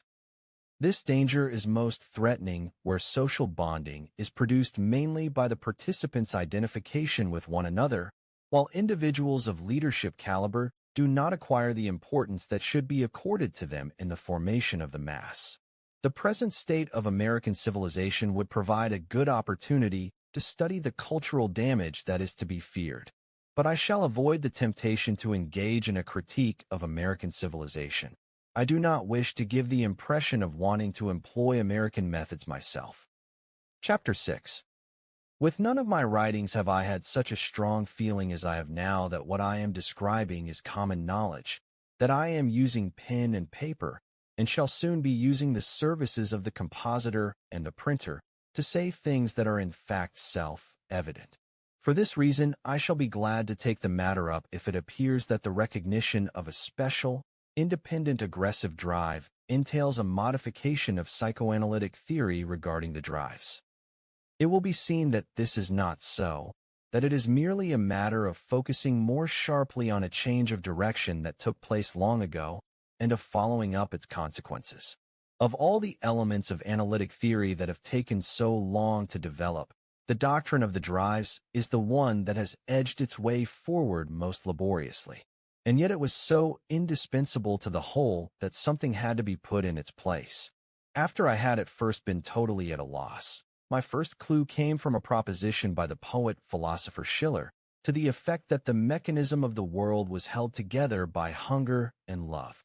Hunger could be taken to represent those drives that seek to preserve the individual creature, whereas love strives after objects, and its chief function, favored in every way by nature, is to preserve the species. Thus at first ego, drives and object drives confronted one another. To denote the energy of the latter, in them alone, I introduced the term libido. There was thus a contrast between the ego drives and the libidinal drives of love, in the widest sense of the word, which were directed towards an object. One of these latter, the sadistic drive, admittedly stood out from the rest because its aim was so utterly devoid of love. Moreover, in some respects it was obviously attached to the ego drives. It could not conceal its close affinity to the drives that aim at domination and have no libidinal purpose. However, it proved possible to get over this discrepancy. After all, sadism was clearly part of sexual life, in which cruelty could replace tenderness.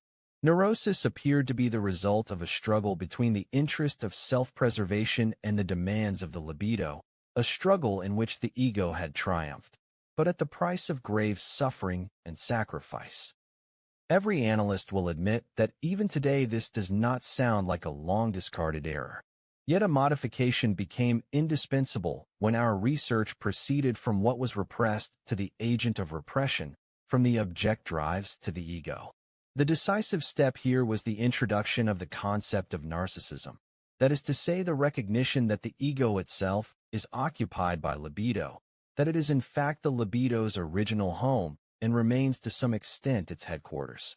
This narcissistic libido turns towards objects, thus becoming object libido, and can change back again into narcissistic libido.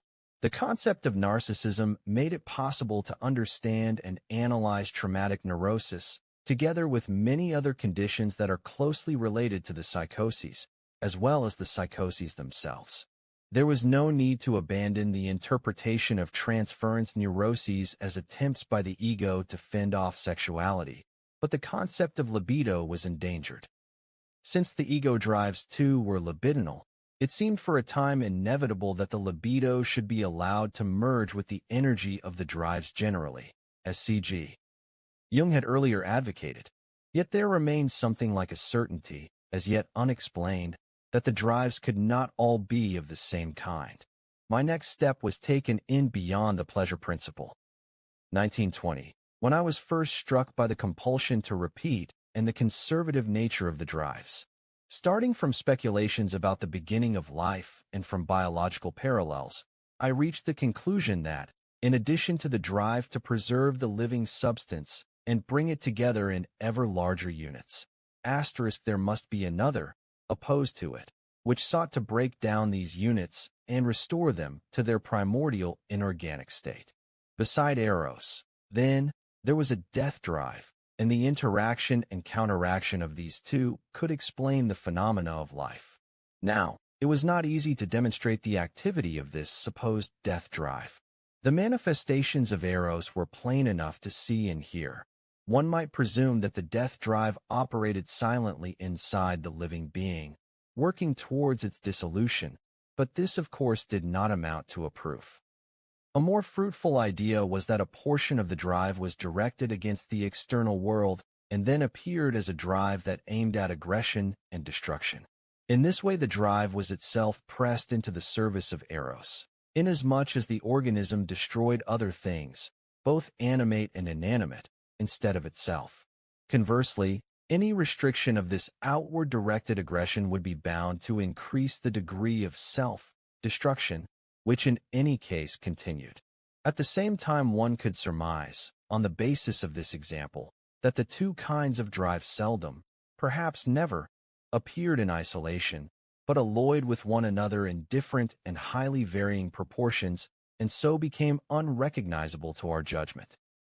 In sadism, which has long been recognized as a partial drive of sexuality, one would be faced with a particularly strong alloy of the striving for love and the drive for destruction, just as its counterpart, masochism, would be a combination of inward-directed destruction and sexuality, through which the otherwise imperceptible striving became conspicuous and palpable. The assumption of a death drive or a drive for destruction has met with resistance even in analytic circles. I am aware that there is a widespread tendency to ascribe anything that is thought to be dangerous or hostile about love to an original bipolarity in its own nature. The views I have developed here were at first put forward only tentatively, but in the course of time, they have taken such a hold on me that I can no longer think in any other way. In my view, they are theoretically far more serviceable than any others one might entertain. They produce what we strive for in scientific work, a simple answer that neither neglects nor does violence to the facts. I recognize that we have always seen sadism and masochism as manifestations of the destructive drive, directed outwards or inwards and strongly alloyed with eroticism, but I can no longer understand how we could have ignored the ubiquity of non-erotic aggression and destruction and failed to accord it its due place in the interpretation of life. The inward-directed craving for destruction mostly eludes our perception, of course, unless it is tinged with eroticism. I can remember how I myself resisted the idea of a destructive drive when it first appeared in psychoanalytic literature, and how long it took me to become receptive to it. That others rejected it too, and still do, I find less surprising. For the little children do not like it when there is talk of man's inborn tendency to wickedness, to aggression and destruction, and therefore to cruelty.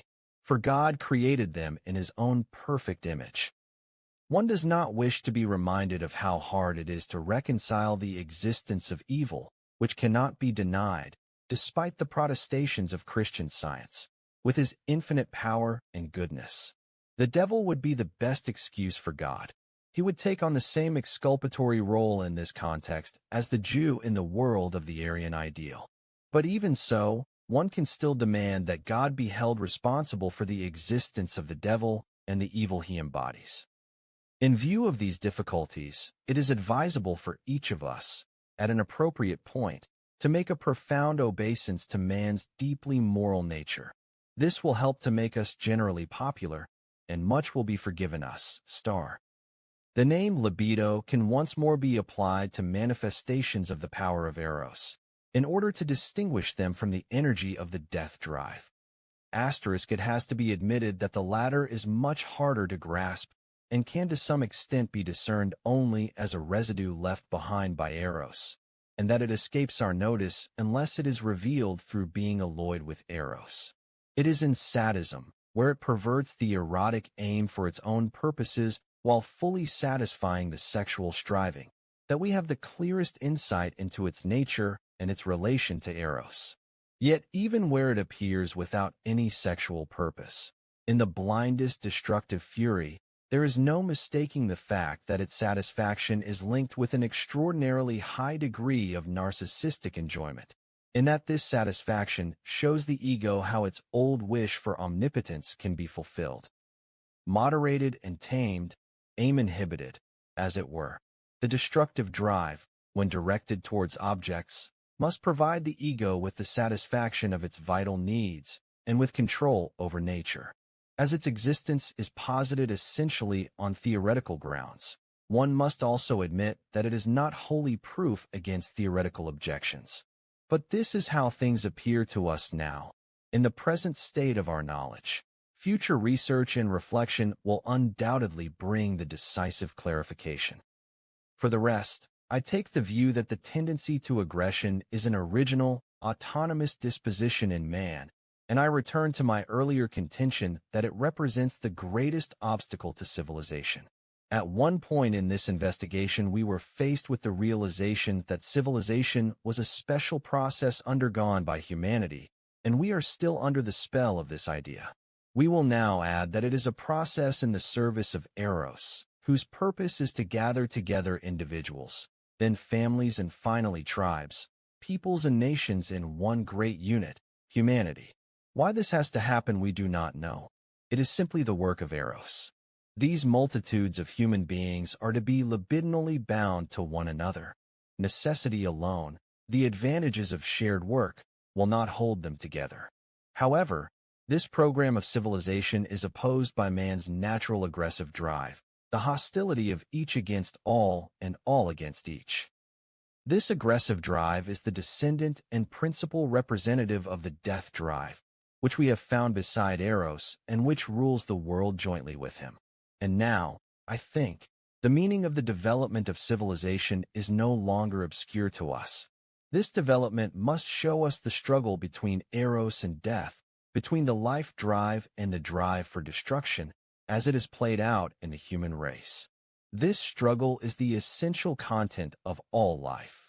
Hence, the development of civilization may be described simply as humanity's struggle for existence. And this battle of the giants is what our nursemaids seek to mitigate with their lullaby about heaven. Chapter 7. Why do our relatives, the animals, show no sign of such a cultural struggle? We have no way of knowing.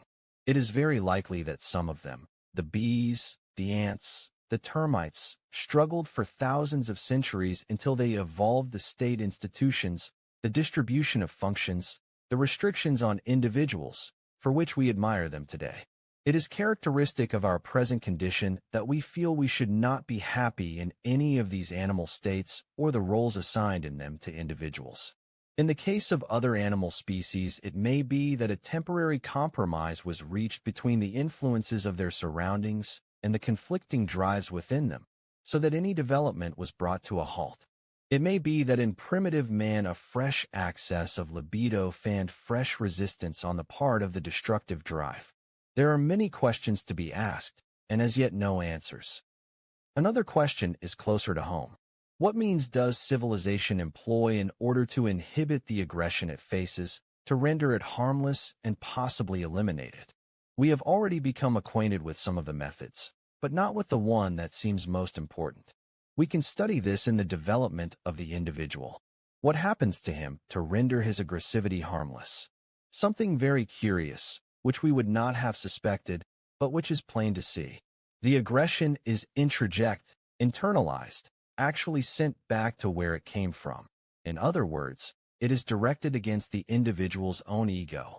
There it is taken over by a portion of the ego that sets itself up as the super-ego, in opposition to the rest, and is now prepared, as conscience, to exercise the same severe aggression against the ego that the latter would have liked to direct towards other individuals. The tension between the stern superego and the ego that is subject to it is what we call a sense of guilt. This manifests itself as a need for punishment.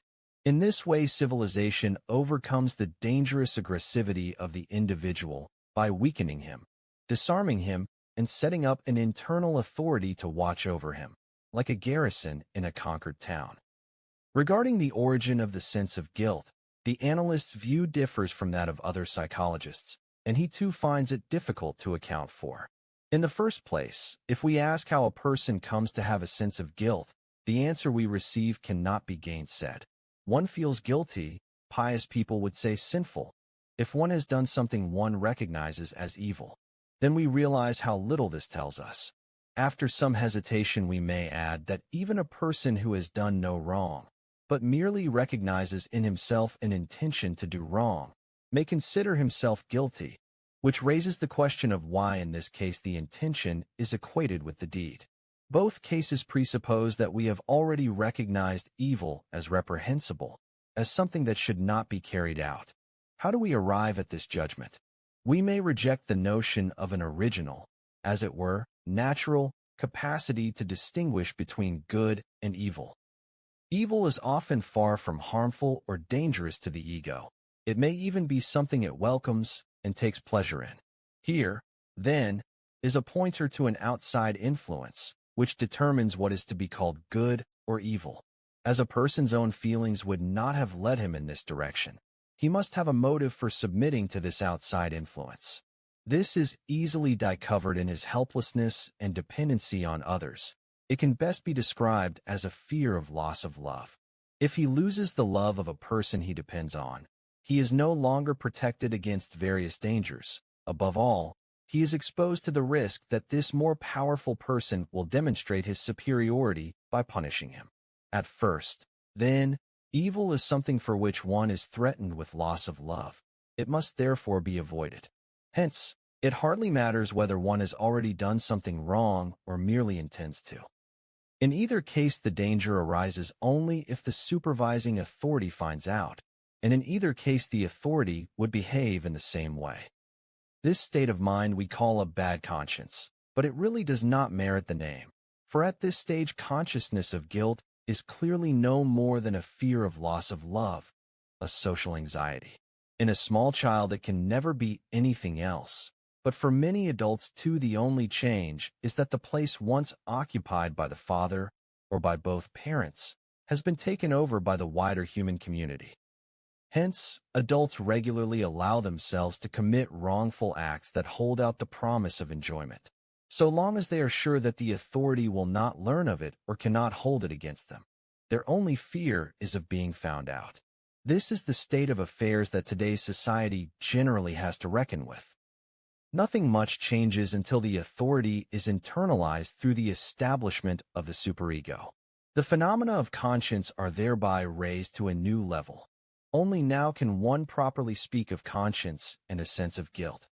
The fear of discovery is no longer an issue, nor is the difference between wrongdoing and the intention to do wrong, for nothing, not even one's thoughts, can be hidden from the superego. Of course, the real gravity of the situation has passed, for to the best of our belief the new authority, the superego, has no reason to ill-treat the ego, with which it is intimately linked. But the way it came into existence is still influential in ensuring the survival of what is past and has been surmounted, so that things remain essentially as they were at the beginning. The superego torments the sinful ego with the same anxieties and is on the lookout for opportunities to expose it to punishment by the external world. At this second stage of development, the conscience exhibits a peculiarity that was absent at the first and is not easy to explain. The more virtuous a person is, the sterner and more distrustful is his conscience, so that the very people who have attained the highest degree of saintliness are in the end the ones who accuse themselves of being most sinful. Virtue thus forfeits part of its promised reward. The compliant and abstinent ego does not enjoy the trust of its mentor and seemingly strives in vain to earn it.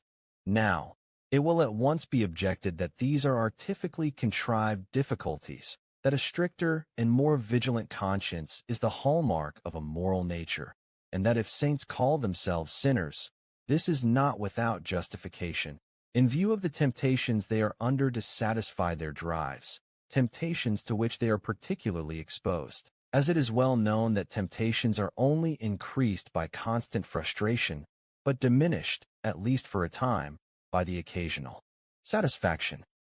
Another fact in the highly problematic field of ethics is that ill luck, that is to say, external frustration, greatly enhances the force of conscience in the superego.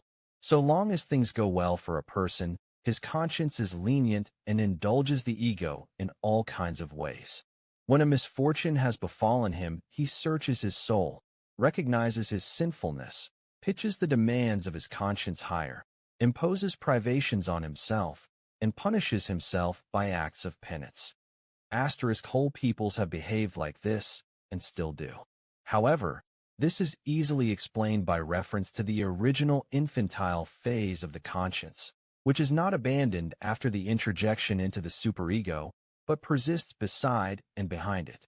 Fate is seen as replacing parental authority. If one suffers misfortune, this is because one is no longer loved by this supreme power, and under the threat of such loss of love, one again bows to the virtual parental authority of the superego, which one was happy to ignore while one's luck held. This becomes especially clear if one takes a strictly religious view and sees fate only as the expression of the divine will. The people of Israel had thought of itself as God's favorite child, and when the Great Father let one misfortune after another rain down upon his people, it never doubted this relationship with God or questioned his power and justice, but brought forth the prophets, who reproached it for its sinfulness, and created, from its consciousness of guilt, the exceedingly stern precepts of its priestly religion. It is curious how differently primitive man behaves. Having met with misfortune, he puts the blame not on himself, but on the fetish, which has clearly not done its duty, and whips it instead of punishing himself. We thus know of two origins of the sense of guilt. One is fear of authority. The other, which came later, is fear of the superego. The former forces us to forego the satisfaction of our drives. In addition to this, the latter insists on punishment, for the continuance of our forbidden desires cannot be hidden from the superego. We have also learnt how the severity of the superego, the requirements of conscience, can be understood. This severity simply perpetuates that of the external authority, which it supersedes and partly replaces. We now see how renunciation of the drives relates to consciousness of guilt. Initially, this renunciation results from fear of the external authority. One renounces certain satisfactions in order to avoid losing its love. After renouncing them, one is, as it were, quits with the authority, and no sense of guilt should remain. Things are different, however, when it comes to fear of the superego. To renounce the drives is no longer enough, for the desire persists and cannot be concealed from the superego. Despite one's renunciation, then, a sense of guilt will arise, and this is a great economic disadvantage in the institution of the superego, or, one might say, in the formation of conscience. Renunciation of the drives no longer has a fully liberating effect. Virtuous abstention is no longer rewarded by the assurance of love. The threat of external unhappiness, loss of love, and punishment at the hands of the external authority has been exchanged for an enduring inner unhappiness, the tension generated by the consciousness of guilt. These interrelations are at once so complicated and so important that, at the risk of repeating myself, I should like to tackle them from a different angle. The chronological sequence, then, would be as follows. First, renunciation of the drives, resulting from fear of aggression from the external authority, for this is what fear of the loss of love amounts to, love being a protection against this punitive aggression. Then the setting up of the internal authority and the renunciation of the drives, resulting from fear of this authority, fear of conscience. In this second situation, an evil deed is on a par with an evil intention, hence the consciousness of guilt and the need for punishment. The aggression of the conscience continues the aggression of the external authority. This much is probably already clear, but what room is left for the influence of misfortune, renunciation imposed from without, which reinforces the conscience, for the extraordinary severity of conscience that is found in the best and most tractable persons? We have already explained both these peculiarities of conscience, but we probably still have the impression that our explanations fail to go to the heart of the matter and leave some things unexplained. And here at last an idea comes in that belongs entirely to psychoanalysis and is foreign to our ordinary way of thinking. This idea is such as to enable us to understand why the subject was bound to strike us as so confused and lacking in transparency. For it tells us that although it is at first the conscience, or, rather, the fear that later becomes the conscience, that causes us to renounce the drives, this causal relation is later reversed. Every renunciation of the drives now becomes a dynamic source of conscience. Every fresh renunciation reinforces its severity and intolerance. And if we could only bring it more into harmony with what we know about the emergence of conscience, we should be tempted to endorse the paradoxical statement that conscience results from the renunciation of the drives, or that this renunciation, imposed on us from without, creates the conscience, which then demands further renunciation. The contradiction between this statement and what we have said about the genesis of the conscience is not so very great, and we can see a way of reducing it further. For greater ease of presentation, let us take the example of the aggressive drive, and let us assume that we are dealing in every case with the renunciation of aggression. This is naturally to be taken only as a provisional assumption. The effect that the renunciation of the drives has on the conscience is such that any aggression whose satisfaction we forego is taken over by the superego and increases the latter's aggression towards the ego. This is not consistent with the view that the original aggression of the conscience continues the severity of the external authority and has therefore nothing to do with renunciation. The inconsistency is removed, however, if we assume a different origin for the superego's initial stock of aggression. A considerable measure of aggressivity must have developed in the child against the authority that deprives him of his first and most significant satisfactions, no matter what kind of deprivations were required. The child is obliged to forego the satisfaction of this vengeful aggression. He helps himself out of this difficult economic situation by recourse to familiar mechanisms. By means of identification, he incorporates this unassailable authority into himself. It now becomes the superego and takes over all the aggression that, as a child, one would have liked to exercise against it. The child's ego has to content itself with the sad role of the authority, the father, which has been so degraded. As so often happens, the original situation is reversed. If I were the father and you the child, I should treat you badly. The relation between the superego and the ego amounts to the return, distorted by the subject's desire, of the real relations between the once undivided ego and an external object. This is typical too. The essential difference, however, is that the original severity of the superego is not, or not to such a great extent, the severity that one has experienced from him, the father, or attributes to him. It represents rather one's own aggression towards him. If this is correct, one can actually maintain that conscience initially arose through the suppression of an aggressive impulse and continues to be reinforced by similar suppressions. Which of these two views is correct, the earlier one, which we found genetically incontestable, or the newer one, which rounds off the theory in such a welcome fashion? Clearly both are justified, as is shown by the evidence of direct observation. They do not contradict each other. They even coincide at one point, for the vengeful aggression of the child will be determined partly by the amount of punitive aggression he expects from his father. Experience teaches us, however, that the severity of the superego that is developed by a child in no way replicates the severity of the treatment he has himself experienced. It appears to be independent of this. Even with a very lenient upbringing, a child may develop a very stern conscience.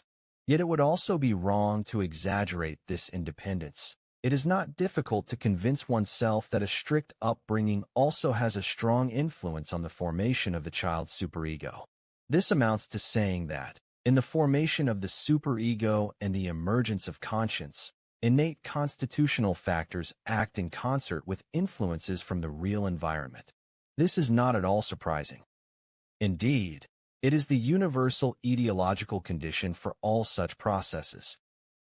One can also say that if a child reacts to the first great frustrations of the drives with excessive aggression and a corresponding severity of the superego, it is following a phylogenetic model and going beyond the reaction that would be justified today. For the primeval father was certainly terrible and could be credited with the utmost aggression. The differences between the two views of the genesis of conscience are thus reduced still further if one shifts one's attention from individual to phylogenetic development. On the other hand, we become aware of a new and significant difference between these two developmental processes. We cannot get away from the assumption that the sense of guilt stems from the Oedipus complex and was acquired when the brothers banded together and killed the father. On that occasion, aggression was not suppressed, but acted out. The same aggression whose suppression in the child is supposed to be the source of his sense of guilt. At this point, I should not be surprised if the exasperated reader were to exclaim, "So it's immaterial whether one kills one's father or not. One acquires a sense of guilt in any case." Here one may take leave to voice a few doubts. Either it is not true that the sense of guilt derives from suppressed aggression, or else the whole story of the killing of the father is a fiction, and primeval children did not kill their fathers any more often than children do today. Besides, if it is not a fiction, but a plausible piece of history, it would be a case of something happening that everybody expects to happen, of someone feeling guilty because he really has done something that cannot be justified. And for such cases, which after all occur every day, psychoanalysis still owes us an explanation. This is true, and the matter must be remedied. Nor is there any great mystery about it. If one has a sense of guilt after committing a misdeed, and because one has committed it, this feeling ought rather to be called remorse. It relates only to a deed, although of course it presupposes that before the deed there was already a conscience, a readiness to feel guilty. Such remorse can therefore never help us to discover the origin of conscience and of the sense of guilt generally. What usually happens in these everyday cases is that a need generated by a drive acquires sufficient strength to prevail over a relatively weak conscience and achieve satisfaction. Once satisfied, the need is naturally reduced, and the previous balance of forces is restored. Psychoanalysis is therefore right to exclude from the present discussion the case of a sense of guilt that stems from remorse, however common it is and however great its practical importance. But if man's sense of guilt goes back to the killing of the primeval father, this too was a case of remorse. So should we suppose that conscience and a sense of guilt did not exist before the deed was done? Where did the remorse come from in this case? Undoubtedly, this case should clear up the mystery of the sense of guilt and put an end to our embarrassments. And I believe it does. This remorse was the result of the primordial emotional ambivalence towards the father. His sons hated him, but they also loved him. Once their hate was satisfied by this act of aggression, their love manifested itself in the remorse they felt for the deed. Through identification with the father, this love established the superego, endowed it with the power of the father, as though to punish the act of aggression committed against him, and invented restrictions that would prevent its repetition. And since aggressivity towards the father recurred in succeeding generations, the sense of guilt remained too, and was reinforced whenever aggression was suppressed and transferred to the superego. Now, I think, we can at last grasp two things quite clearly: the part played by love in the emergence of conscience and the fateful inevitability of the sense of guilt. Whether one has killed one's father or refrained from doing so is not really decisive. In either case, one is bound to feel guilty, for the sense of guilt is the expression of the conflict of ambivalence, the unending struggle between eros and the destructive drive, the death drive. This conflict is fanned as soon as people are faced with the task of living together. So long as the family is the only form of communal life, the conflict is bound to express itself in the Oedipus complex, to establish the conscience, and to create the primordial sense of guilt.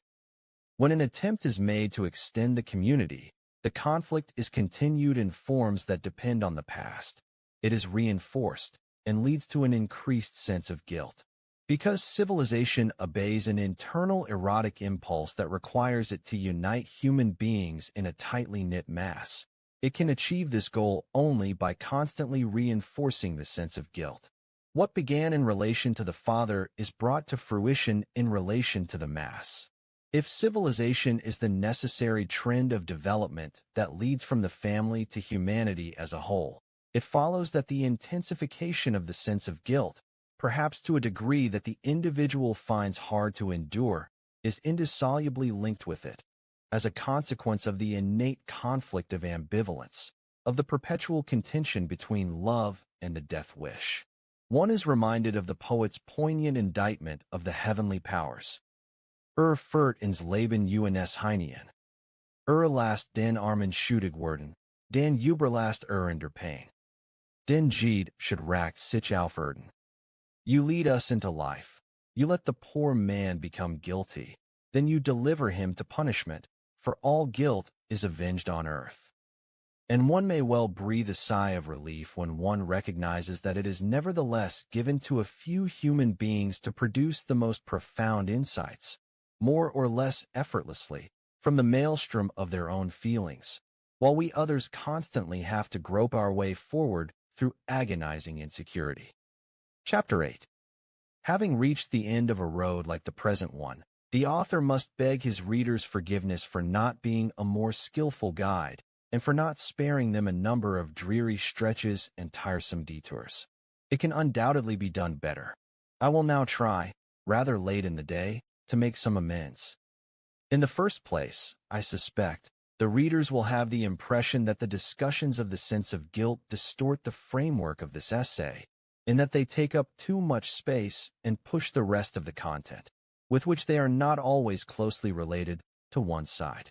This may have disturbed the structure of the study, but accords entirely with its intention, which is to present the sense of guilt as the most important problem in the development of civilization, and to show how the price we pay for cultural progress is a loss of happiness, arising from a heightened sense of guilt.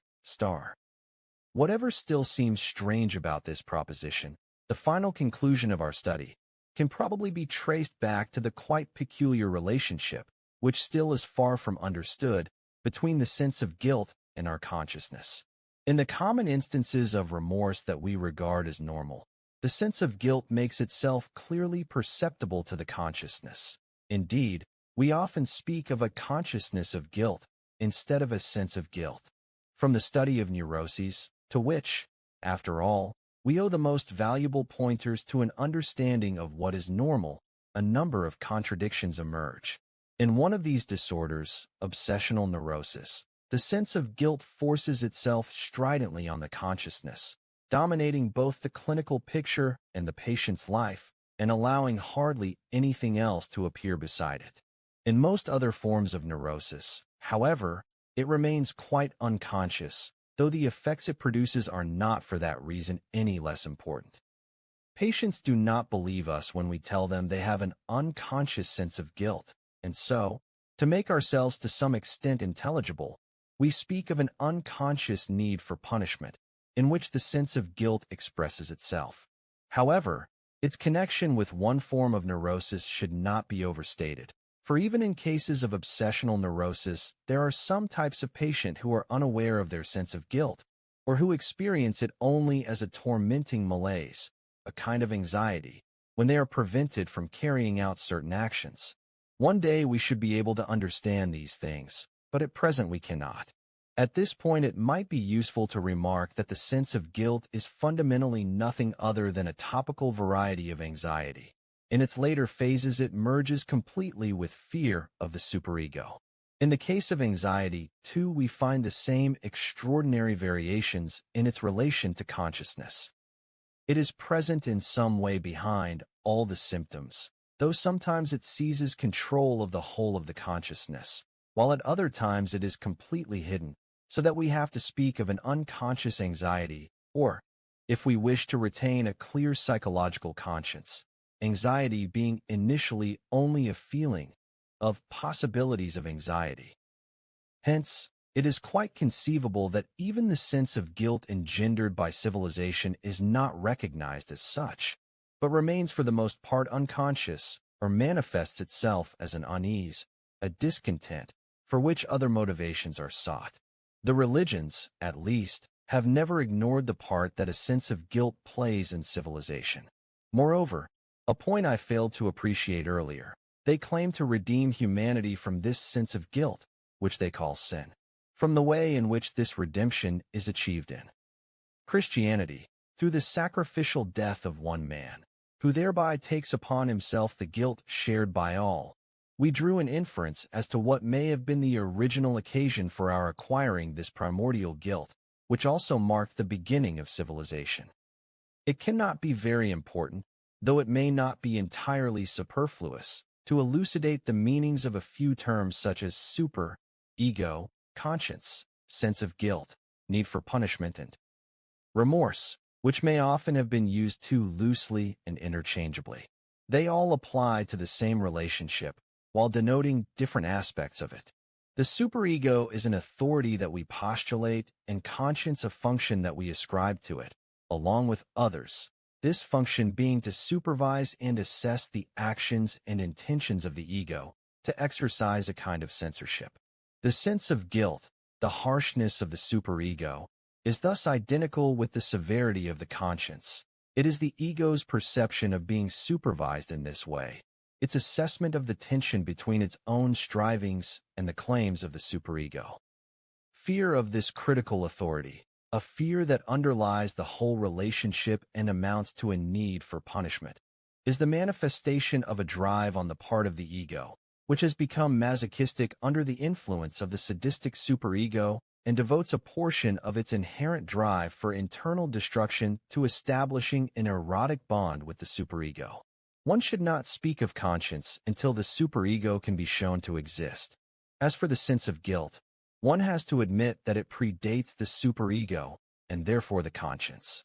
At this early stage, it is a direct manifestation of the fear of external authority, an acknowledgement of the tension between the ego and this authority, a direct derivative of the conflict between the need for its love and the urge for the satisfaction of the drives, the inhibiting of which generates aggressivity.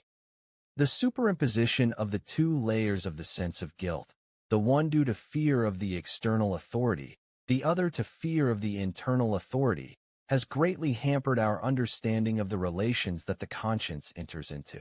Remorse is a general term for the reaction of the ego in cases that involve a sense of guilt. It contains, in largely unaltered form, the emotional material of the anxiety that is at work behind the sense of guilt. It is itself a punishment and may involve the need for punishment. Thus it too may predate conscience. Nor can there be any harm in reviewing the contradictions that have temporarily confused us in the course of our investigation. At one point it was said that the sense of guilt resulted from an act of aggression that had not been carried out, while at another, and precisely at its historical inception, the killing of the father, it was said to derive from one that had been. We managed to find a way out of this difficulty. With the institution of the internal authority, the superego, the situation changed radically. Before this, the sense of guilt had been identical with remorse, a term that should properly be reserved for the reaction that follows the acting out of aggression. After this, thanks to the omniscient superego, the distinction between intended and fulfilled aggression lost its force. A sense of guilt might now result not only from a violent deed that was actually performed, as everyone knows, but also from one that was merely intended, as psychoanalysis has discovered. Despite the new psychological situation, the conflict of ambivalence between the two primal drives still produces the same effect. There is an obvious temptation to seek here the solution of the problem posed by the varying relation of the sense of guilt to consciousness.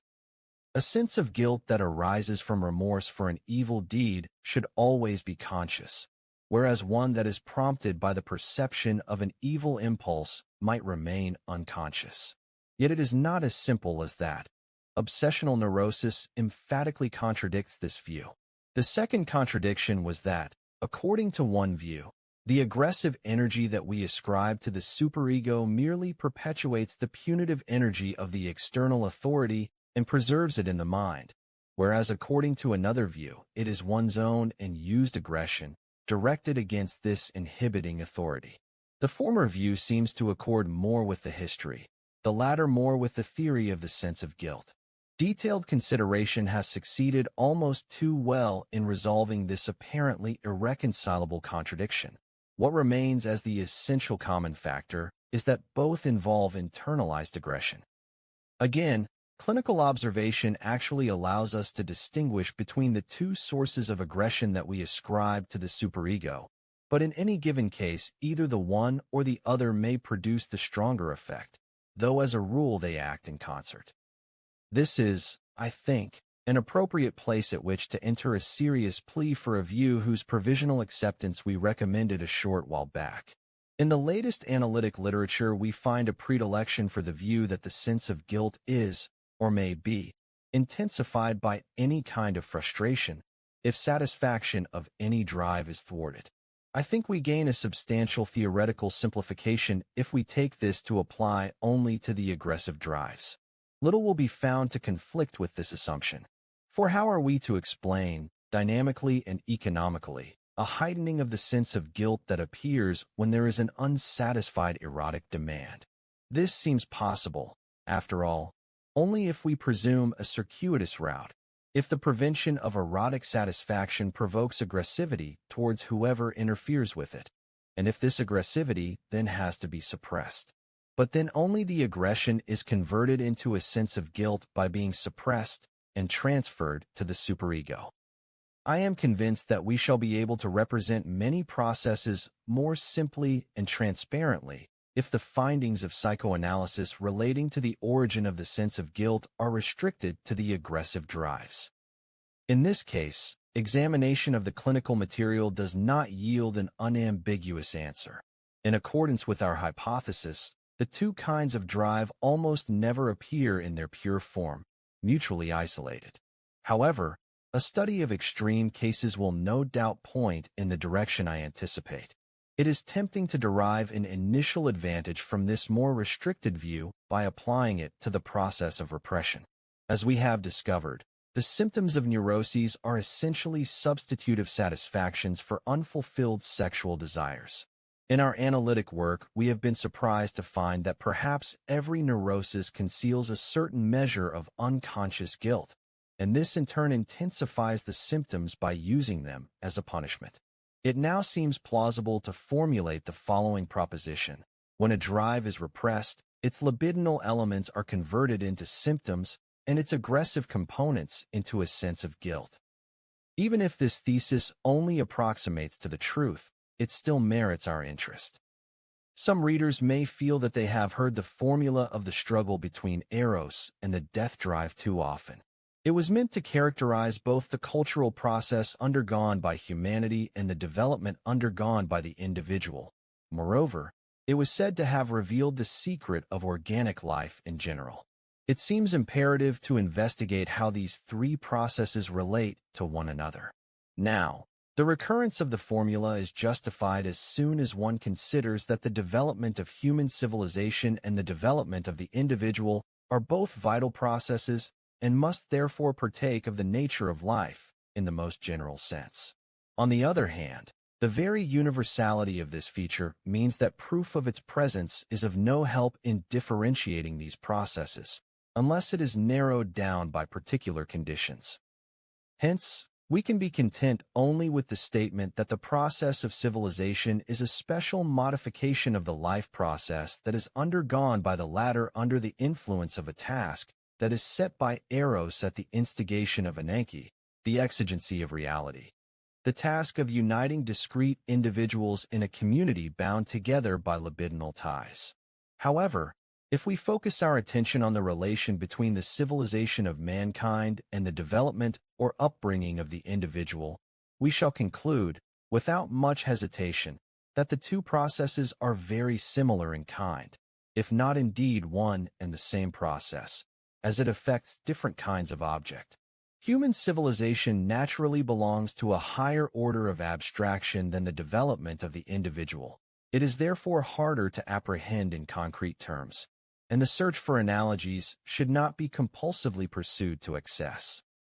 Yet in view of the similarity of the aims, the one being to create a unified mass consisting of many individuals, the other to integrate the individual into such a mass, the similarity of the means used in the two processes and the similarity of the resultant phenomena will come as no surprise. There is one distinction between the two processes that is of such extraordinary significance that it must not remain unmentioned any longer. In the development of the individual, the program of the pleasure principle, aimed at the attainment of happiness, remains paramount. Integration into a community, or adaptation to it, seems a scarcely avoidable condition. It has to be met if the goal of happiness is to be reached. Perhaps it would be better if this were possible without such a condition. In other words, the development of the individual seems to be a product of the interaction of two trends, the striving for happiness, which we commonly call egoistic, and the striving for fellowship within the community, which we call altruistic. Neither term goes much below the surface. In the development of the individual, as we have said, the emphasis falls mostly on the egoistic striving for happiness, while the other process, which we may call cultural, is usually content with a restrictive role. In the process of civilization, things are different.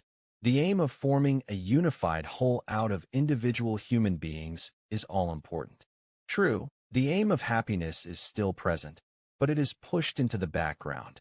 It is almost as though the creation of a great human community would be most successful if there were no need for concern with individual happiness. There may thus be particular features in the development of the individual that are not matched in the process of civilization. The former need coincide with the latter only in so far as its aim is to incorporate the individual into the community. Just as the planet still circles round its sun, yet at the same time rotates on its own axis, so the individual partakes in the development of humanity while making his own way through life. To our dull gaze, however, the play of forces in the heavens seems frozen in a changeless order, while in the field of organic life we can still see how the forces contend with one another and how the conflict yields ever-changing results. In the same way, the two strivings, for individual happiness and for human fellowship, have to contend with each other in every individual. So too the processes of individual and cultural development are bound to come into conflict and dispute each other's territory.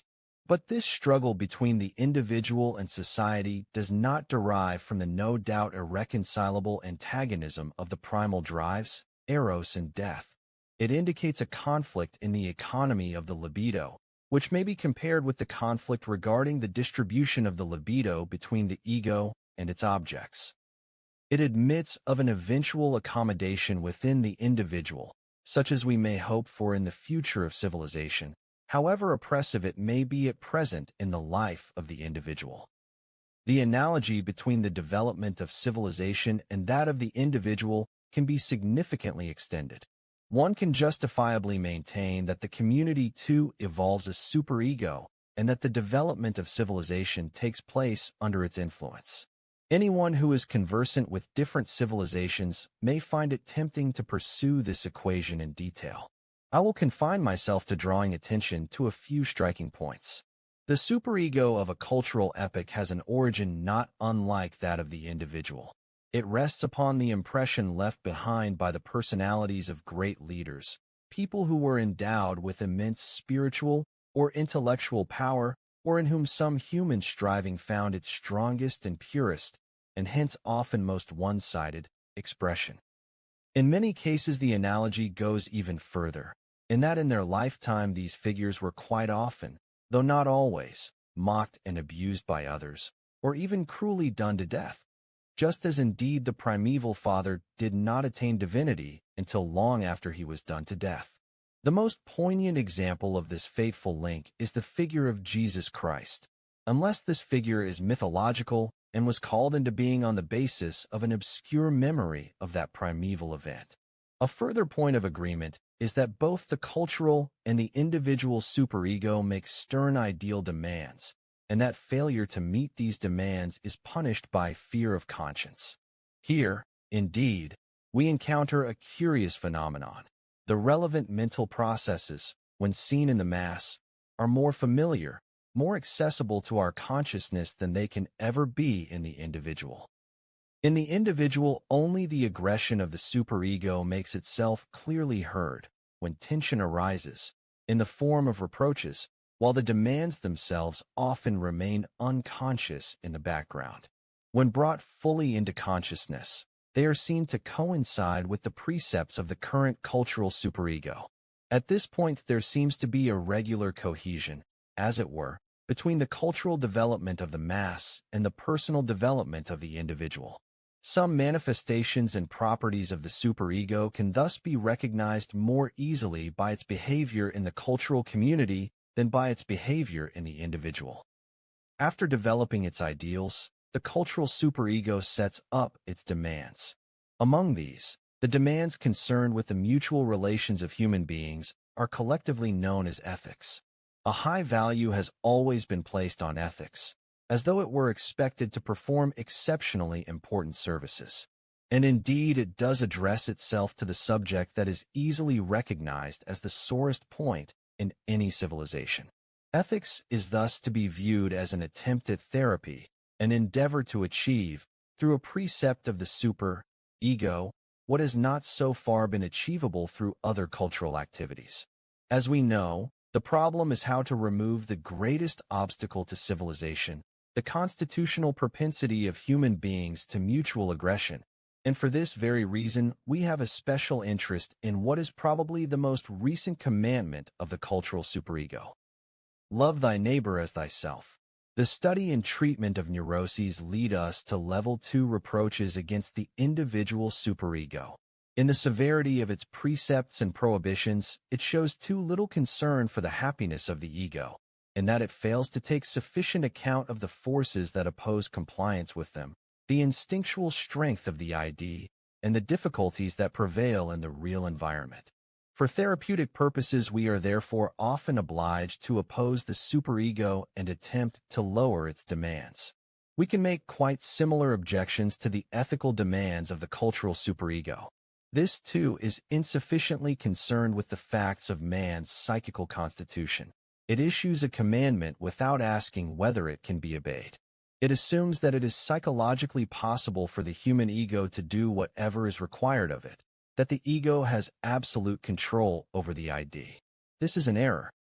Even in people who are called normal, control of the ID cannot be increased beyond certain limits. To demand more is to provoke the individual to rebellion or neurosis, or to make him unhappy.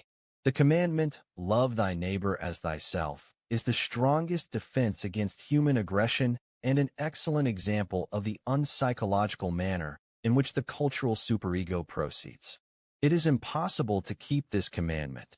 Such a huge inflation of love can only lower its value, not remove the problem. Civilization neglects all this. It reminds us only that the harder it is to comply with a precept, the more merit there is in compliance. Yet in today's civilization, whoever adheres to such a precept puts himself at a disadvantage in relation to all who flout it. How potent an obstacle to civilization aggression must be if the defense against it can cause as much unhappiness as the aggression itself. In this situation, what we call natural ethics has nothing to offer but the narcissistic satisfaction of being able to think one is better than others. This is where ethics based on religion enters the scene with its promises of a better life hereafter. I am inclined to think that, for as long as virtue goes unrewarded here below, ethics will preach in vain. I have no doubt, too, that a real change in people's relations to property will be of more help here than any ethical commandment. Yet the recognition of this fact among socialists has been obscured and made impracticable by a new idealistic misreading of human nature.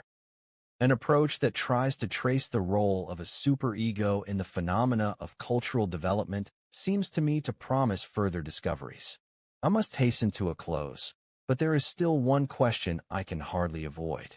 If the development of civilization so much resembles that of the individual and operates with the same means, is one not entitled to proffer the diagnosis that some civilizations or cultural epochs, possibly the whole of humanity, have become neurotic under the influence of cultural strivings? The analytic dissection of these neuroses might be followed up by suggestions for therapy that would merit great interest. I could not say that such an attempt to apply psychoanalysis to the cultural community would be absurd or doomed to futility. But one would have to be very cautious, remembering that one was dealing only with analogies, and that with concepts, as with human beings, it is dangerous to wrench them out of the sphere in which they originated and have evolved. Moreover, the diagnosis of communal neuroses comes up against a special difficulty. In the individual neurosis, the first clue we have is the contrast between the patient and his supposedly normal environment. When it comes to a mass of individuals, all affected by the same condition, no such background is present. It would have to be borrowed from elsewhere. And as for the therapeutic application of the knowledge one obtained, of what use would even the most apposite analysis of a social neurosis be, if no one had the authority to force the mass to undergo treatment? Yet despite all these difficulties, we may be fairly sure that one day somebody will venture upon such a pathological study of cultural communities. For a variety of reasons, I have no wish whatever to offer an evaluation of human civilization. I have been careful to refrain from the enthusiastic prejudice that sees our civilization as the most precious thing we possess or can acquire, and believes that its path will necessarily lead us to heights of perfection hitherto undreamt of. I can at least listen, without bridling, to the critic who thinks that, considering the goals of cultural endeavor and the means it employs, one is bound to conclude that the whole effort is not worth the trouble and can only result in a state of affairs that the individual is bound to find intolerable. My impartiality is facilitated by my scant knowledge of such matters. There is only one thing that I know for certain. The value judgments of human beings are undoubtedly guided by their desire for happiness, and thus amount to an attempt to back up their illusions with arguments.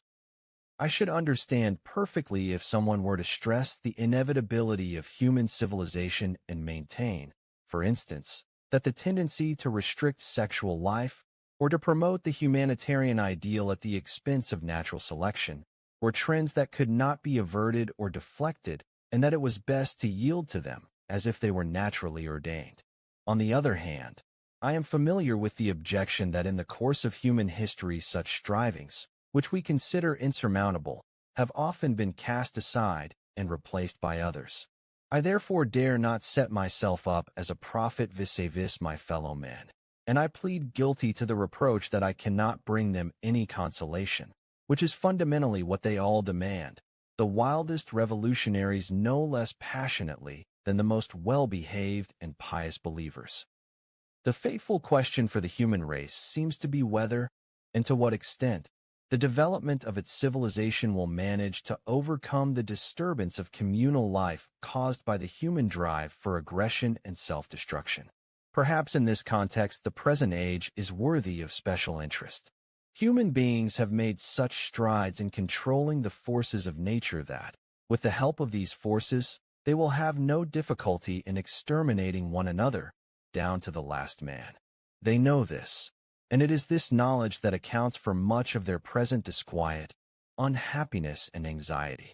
And now it is to be expected that the other of the two heavenly powers, immortal Eros, will try to assert himself in the struggle with his equally immortal adversary. But who can foresee the outcome? The end. About the author. Sigmund Freud, 1856 to 1939, was an Austrian neurologist and the founder of psychoanalysis, a revolutionary approach to understanding the human mind and behavior. Born in Freiburg, now Priber in the Czech Republic, Freud spent most of his professional life in Vienna, where he developed theories that profoundly influenced psychology, psychiatry, and modern intellectual thought. Through decades of clinical practice and scholarly writing, Freud explored the role of unconscious processes, dreams, childhood experiences, and internal psychological conflicts. His work introduced concepts such as the unconscious mind, repression, defense mechanisms, and the structural model of the psyche consisting of the ID, ego, and superego. Among his most influential works are The Interpretation of Dreams, 3 essays on the theory of sexuality, the ego and the ID, Civilization and Its Discontents, and Moses and Monotheism. Freud's ideas have inspired generations of psychologists, philosophers, writers, and cultural critics. While many aspects of his theories have been challenged or revised by later research, his influence on the study of human behavior and the understanding of mental life remains profound. Today, Freud is recognized as one of the most significant and controversial thinkers of the modern era. Through works such as Civilization and Its Discontents, he continues to encourage readers to examine the complex relationship between individual desires, social structures, and the pursuit of human happiness. Production credits. This audiobook was produced by Pigeon Publishing House, dedicated to the preservation of timeless literature. Copyright 2026, Pigeon Publishing House. All rights to the narration and audio production are reserved. Unauthorized reproduction or distribution is prohibited. Pigeon Publishing House is an independent label dedicated to public domain works. Public domain text used with attribution. Pigeon Publishing House presented Civilization and Its Discontents. Author Sigmund Freud. Narrated by Henry Wells. Thank you for listening to this audiobook. We hope you enjoyed it.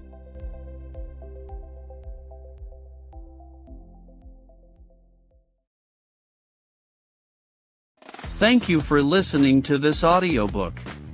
If anything you heard today helped you, challenged you, or gifted you a useful idea, remember to support us with a 5-star rating, follow the podcast, and leave a comment with your reflection of the day. And if you want to keep growing, we'll be waiting for you in our other compilations. Pigeon Audiobooks, Philosophy, Pigeon Audiobooks, Finance, Pigeon Audiobooks, Classics, and Pigeon Audiobooks, Top 100 Bestsellers.